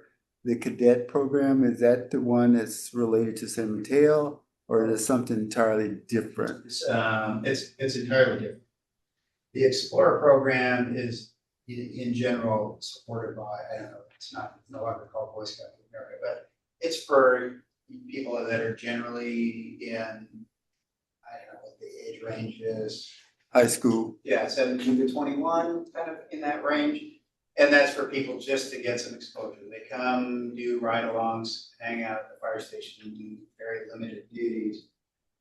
The cadet program that we have is also, this is for people that have been through not an in-service academy, but a community college academy. And they will come and participate as kind of a fourth person. They spend the night at the station, one shift a week. Oftentimes, it's a stepping stone to employment with us. We've hired, I know over half of our department are people who have formerly been cadets. So, but it's a separate program. Some of our Explorers is kind of like a work experience program that you get in high school. You give people exposure to that, and it's local kids for us. The cadet program, it's a little bit broader reach, for the people that come and apply. And that's usually a stepping stone from our cadet program into the fire service somewhere. Fire departments hire from our cadets all the time, and hopefully we do too. So this is Explorer. Yeah, and then the whole community college thing is completely separate with us putting our people in. We may end up hiring some of our cadets and putting them into the College of San Mateo program. So they'll go through a second academy, but it's an in-service academy that's geared specifically towards San Mateo County fire agencies. So the Explorers is at Middle Atherton, is that where it originates from? I don't know if they just come from MA. I'd have to check. I think we allow it from any of our schools, public or private, for the Explorer program. Okay. Thanks. Any other questions? So, congratulations, I thought that's just a great report. Page out of 21. Yeah, just for clarification, Francine shared said it's age 14 to 21 for Explorers. 14 to 21. Basically, high school through, they have to go to college. Huh. Okay. Okay, so, there's one more, do you have any comments? I don't know if anyone's out in Zoom land for public comments, Denise, but there's no one in here, but I wanted to check.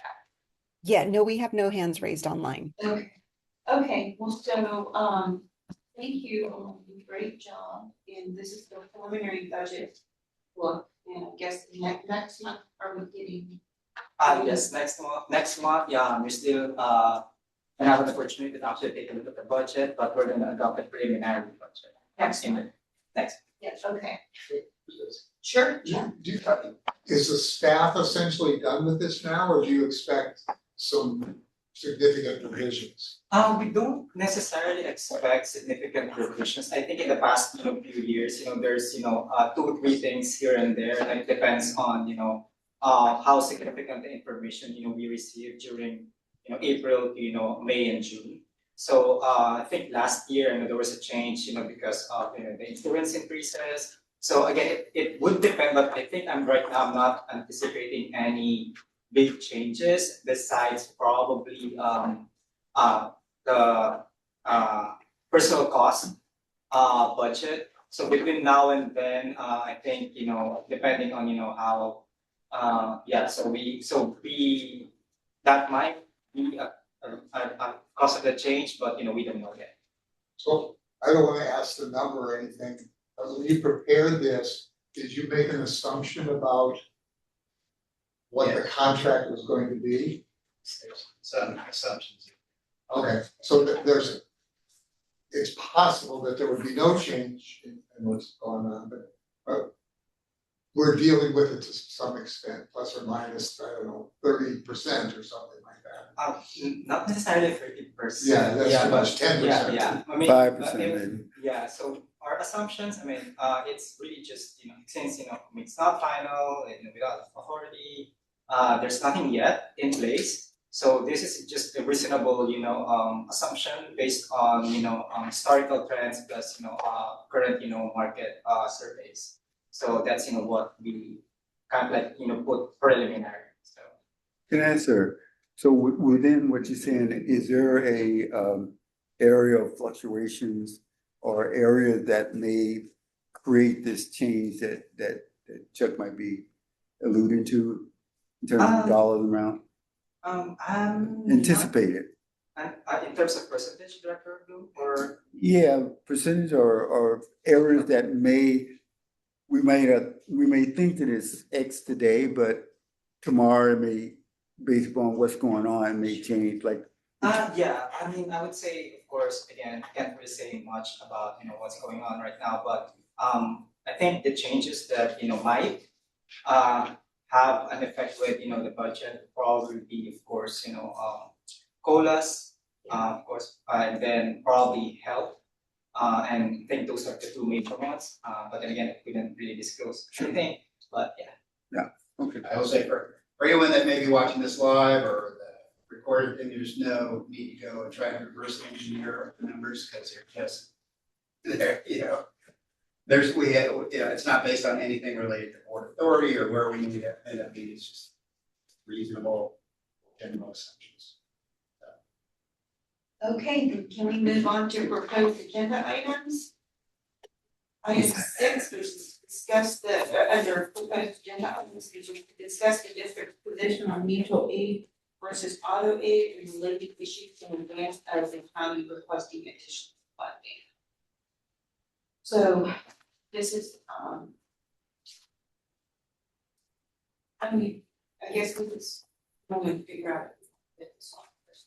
Right, really, it's an opportunity for Director Bernstein, since it's on the agenda, more clearly explain what you'd like to accomplish versus that, and for you to be able to have questions, and then via a vote, decide whether or not to place it on as a future agenda.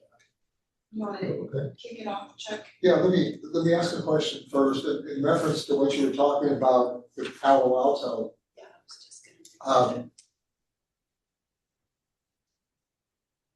Can we legally do auto aid across county line? Well, so Mark and I kind of talked about that, we're trying I to. don't know, I mean, that you're asking a legal question. I know in my last jurisdiction, we did it with Santa Barbara County agencies and LA County and LA City agencies. More of the issue is on us. I mean, we had a formal agreement that I think was approved by our board. But when we had done this before, the fire chiefs, No, Council. firefighters. no, it wasn't fire, it was fire chiefs, it was that they had like a little council where they met once a month or whatever. Oh, And you they're talked the one- about San Mateo County. San Mateo County, and they vetoed it. And basically made it hard for us to do, but I don't know how they have any authority to do that, and. I don't anticipate that. The group dynamics have changed. I'd be surprised if anyone was Well, opposed to it. this is really important to me, I live in the south end of the county, Yes. it's heavily wooded. And we have nobody on our southern end that can come and aid when we've got things that have all migrated north because of something that's happening in Redwood City or San Carlos, whatever. And so that's important, and we're very close to Palo Alto, both particularly Station 2. We're very close to being able to help them as well. So to me, I think it's important, but I don't like us.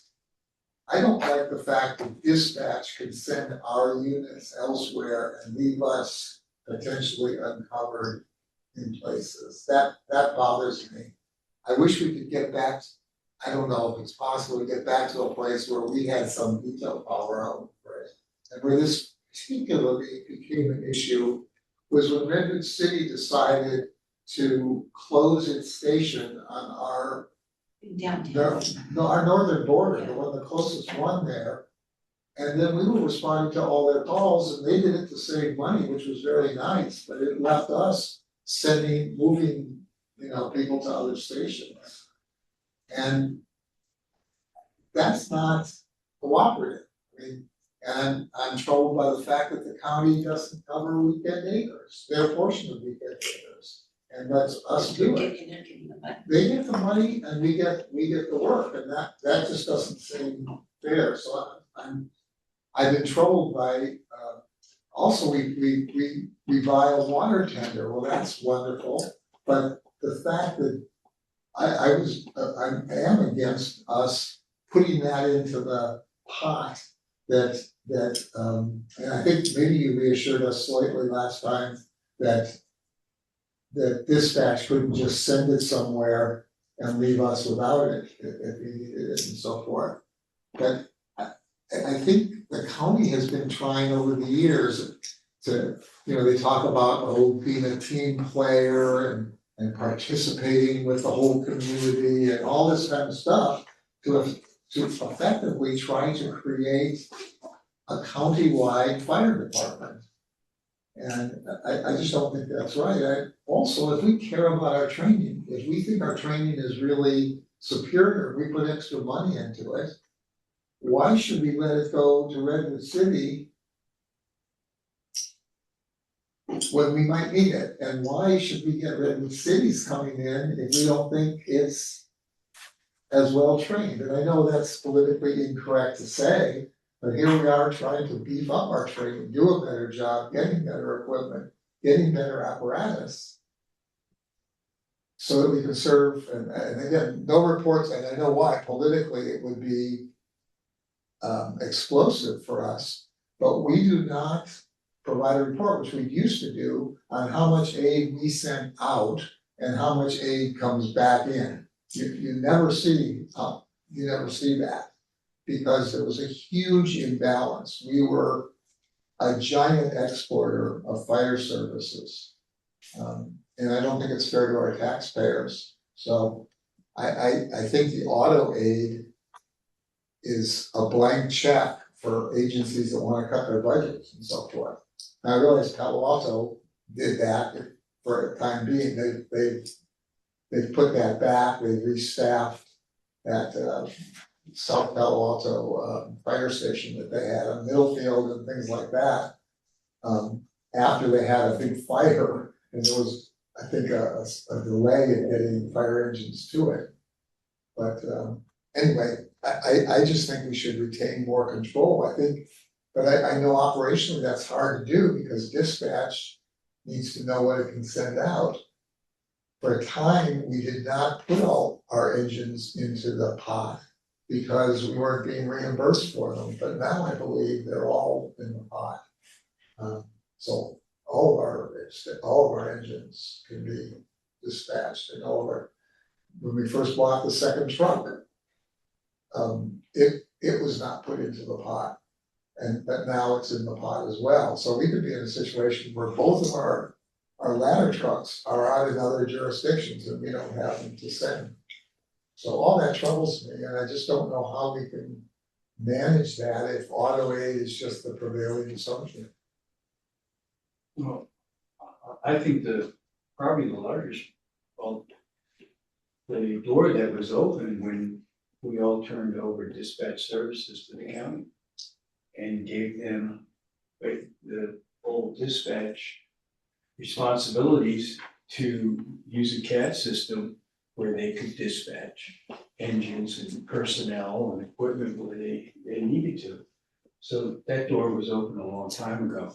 But, you know, you bring up a good point, just the aspect of water rescues. According to our budget, we're spending between $724,000 and $566,000 to do water rescues on the bay because we have the airboats. I mean, and of course we have Task Force 3 that completes all those rescues. And you know, that responsibility falls with us, and Palo Alto doesn't even, you know, they have an airport, they don't even have rescue responsibilities there. So, yeah, it's a huge problem, but, you know, like we had the Ada Lone fire, and we sure needed help. And people came, huh?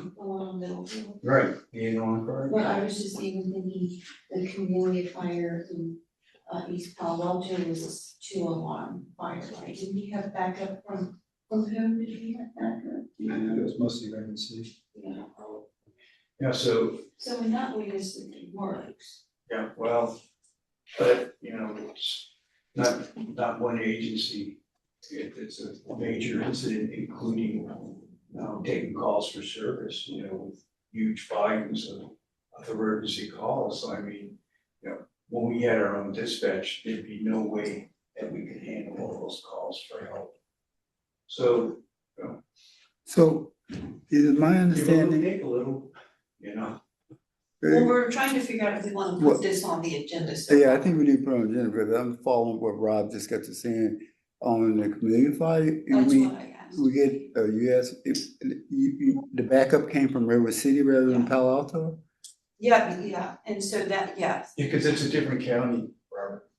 Yeah, I mean, I this agree, is, that's why I this is asked. only a half a mile, you know, I'm I trying to know, figure this and thing I out. mean, so, I mean, I would be willing to put this kind of agenda item on the agenda if the chief is okay with it, but specifically with regard to working with Palo Alto, but You know, do you think it's Again, it's easy for me to just kind of? put an item on my chief's report, because a lot of Director Bernstein's concerns I could address right now, I don't, It's not on I'd probably get kicked in the shin. Yeah, I would Somewhere. kick you in the shin. But, and I think it would give you a lot of, comfort in hearing what my response would be. So I could easily put it on my next month's chief's report, Could you? and then we can see whether that answers the question sufficiently enough. And I'll put it out there enough so there can be some discussion around it. Oh, sure. But I don't think it would, require a really robust staff report as much as a conversation. I talk about Palo Alto, what we're trying to do, issues like you mentioned about with Redwood City, shutting down a station, because there's similar issues in North County that they've been able to address through technology now. So it equalizes things. But if that's satisfactory, I can. I'm not arguing with that, but I was, in the past, I think we tried to make the chief's report not a discussion place. Generally, I'm finding that we can address some of these things if I appropriately agendize it, so the public's aware. That we can have a discussion without it creating a lot of staff work and a formal board or staff report. And then we can just kind of have an open dialogue about it, and there could be a discussion, and we can see if there's anything else that needs to be addressed, but. As long as we have a discussion, I'd be fine Okay, with it. then why don't we put that on next month's chief's report, does that does that work for you? Mark, Yes, okay, then let's do that and see if it's satisfactory, okay. Okay, then moving on to item 7, are there any new proposed agenda items?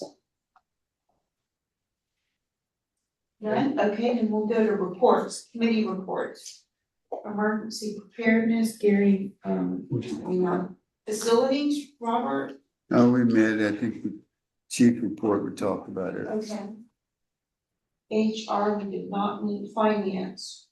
Robert, I know that Gary's chairing this action, you need. Well, I think we went, Elaine went over the same stuff that we went over tonight, so I don't have anything else to add. So So, I've got one thing, unless you saw his email. I saw his Okay. email about the audit committee. Yes. Yeah, so, does any, basically, Gary was, did he just text, actually, Robert, I don't know if you've seen it. no, I haven't seen Okay, it. so he just emailed it to us a couple of hours ago, right before the meeting started. And he basically says that the audit committee concurred with the staff recommendation to run an RFP process for our external auditors. So I don't know if you want to expound on that, Robert or Mark. So I'm not Basically, on that the- was, it's a normal process, I don't know, what was the number, how frequently, 6 years? It's usually every 5 to 6 Every years. 6 years. So just, it's a best practice that we Well, it's were, in the statutes. we were in agreement that we should do it, and it's possible that we may select, and it's permissible to reselect High Bailey. The different Or team just- members Yeah, within the just firm. switch out, sure. Yeah. But anyway, it's just a good best practice, and so that's what the finance / audit committee agreed, and in concurrence with staff's recommendations. That was it. Are we required to take the proposal with the lowest price if we do it that way? No, Yeah. since it's an RFP, cost is only one of, the criteria for selecting, our external auditor. So it's gonna be a combination of different things. So we don't necessarily need to actually choose, the lowest cost bidder for that survey. Okay, anything else from finance? I think y'all outdid yourselves. Okay. Liaison reports, County of Atherton, I don't know if Gary has anything. East Palo Alto, Robert, I don't have anything. Menlo Park, really nothing to report except that I went to their Spring Fest and Easter egg hunt on April 4th, and it was a huge success. Thank you to the firefighters, they really outdid themselves and made sure that everyone who was there had a good time. And then I went to East Palo Alto, it was the same thing, so it was wonderful. I don't think of anything else, I don't think I have anything else for you. San Mateo County, Rob? I love it. For San Mateo County, but for the pre-medical. Okay, yes, that's the next thing, JPA. Yeah, I just emailed the board about 5:15 today.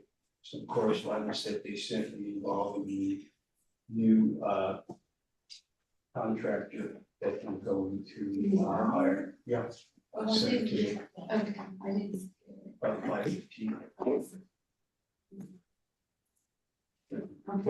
So if you can get a chance, contractor.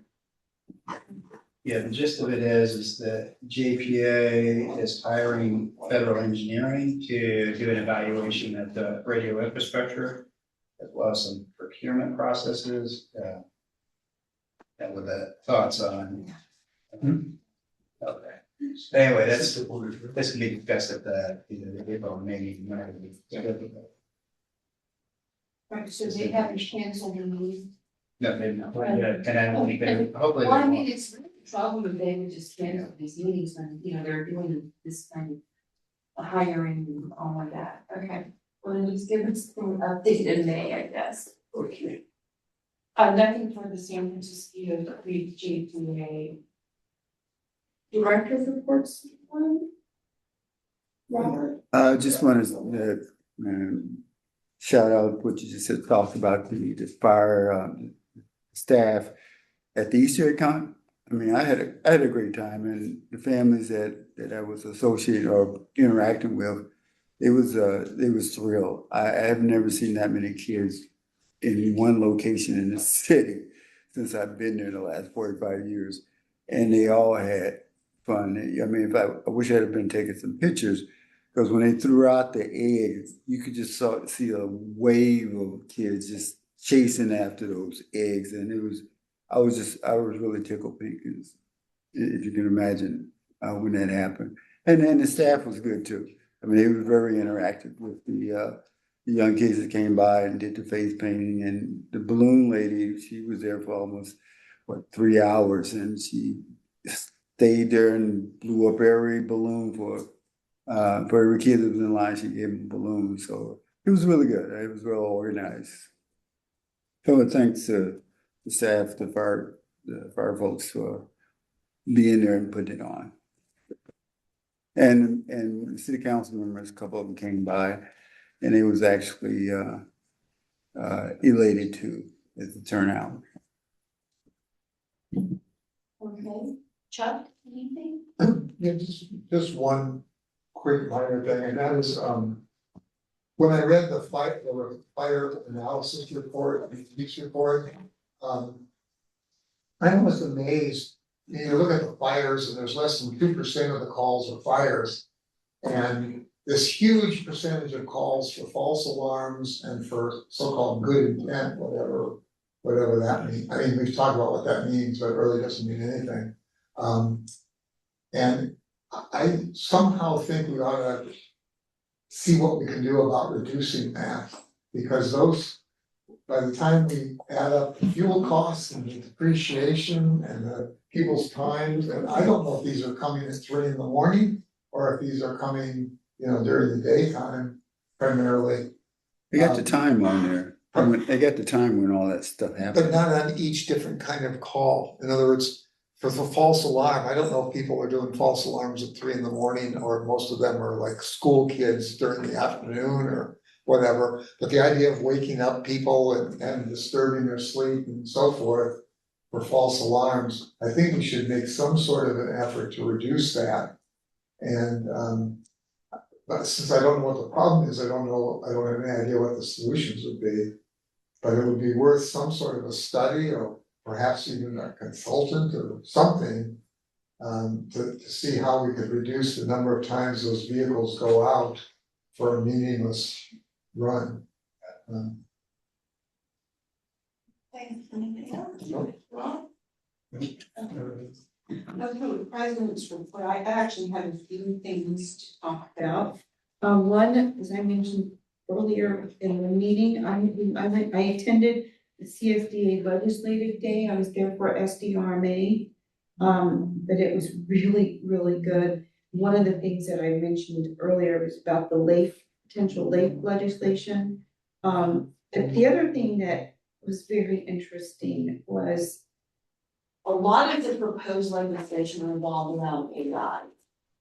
And just limiting AI or, just constraining innovation and not even realizing that AI is being used for a lot of things and not, it doesn't necessarily replace employees, right? So I just wanted to just put that out there. I talked about our drones as a first responder and some of the initiatives and the things that we've been doing, and not just recently, just over the last 10 years, right? The drone policies and things that we were doing early on. So I don't know if this is gonna be a trend, but I hope that next year, if there are any directors, because we used to send directors there, and even I think Harold was it, Mark, maybe you should go next year, just because a lot of these proposed proposed legislation might affect what we're doing. I mean, technologically and even with the LAIF situation financially. So I think that the more that the special districts get engaged, the more they take us seriously. So I just wanna put it out there that I think it's, if anyone's available to go next year, I think they're gonna move the legislative days, this is CSDA, to April. I think it would be worth it right now because there's just so many changes going on that I think we should hear about or give input about or input for. I also met with Josh Becker's office with Joan Dittler, his district director, and this is with regard to the family on Alameda Del or in Atherton that of their property abuts Alameda de los Olgas, and the sirens and all of that. So I don't know what the solution is, but I kind of offered us work with Gary and maybe Josh's office to go and talk to the family and maybe with Travis, but I don't know. So we're trying to figure out who should be there. Just so to kind of educate them, right? I mean, it's not, I mean, there's nothing intentional about, having the sirens just go off willy-nilly, because that's not what would happen, but I think it would be a good thing if we met with them face to face, so she wanted to talk about that. And the third thing was we had the interview for the potential clerks, our board clerks. We interviewed 3 candidates today. They were all very, very good, and based on the timeline, I'm hoping that we'll have someone maybe by the May meeting. And so they're all experienced. They come from just different backgrounds, different parts of the state, some with larger cities, some with smaller cities, special districts, that kind of thing. So any one of the 3 that we get, I think will be really good. And I just want to thank the board for, kind of asking me to go and sit in on the interview. I did mention that the importance of the board clerk is to the board and what it means, for us to have a really very close working relationship with this, whoever becomes our next board clerk. So they understand that, the board input and the board's importance is for us, and it's important, but also for the public, it's important. And I think they all stressed their role and responsibility to the board and recognize, and obviously to staff, the executive team and the board, and most importantly, the public. And they all have experience. So I don't know if anyone else has anything to add. Francine and Mark, thank you for being here, and really, Francine, for your team for putting this process together. I thought it was really good, and I think we have 3 good candidates. We can't go wrong with any of them. Do you have anything to add about that? I think you covered it all. Yeah, I think we, it was a fast process, but I think the candidates are, we have a good group. And I think, it's definitely really pleased and more. Okay. Yeah. I'm just curious, do most or all of them live locally? Well, what do you mean by locally? In the Bay Area? Yes, but locally, there's one who lives in San Mateo County. We're not planning to relocate anybody. No, there's not a relocation issue that I know of. They all live within commuting distance. Yes, yeah. Okay, anything else? Okay, well then I guess we'll adjourn to the meeting of May 22 at 9. Thank you. Thanks, Denise. Thank you. Everyone, have a great evening. Thank you. Night. Thanks.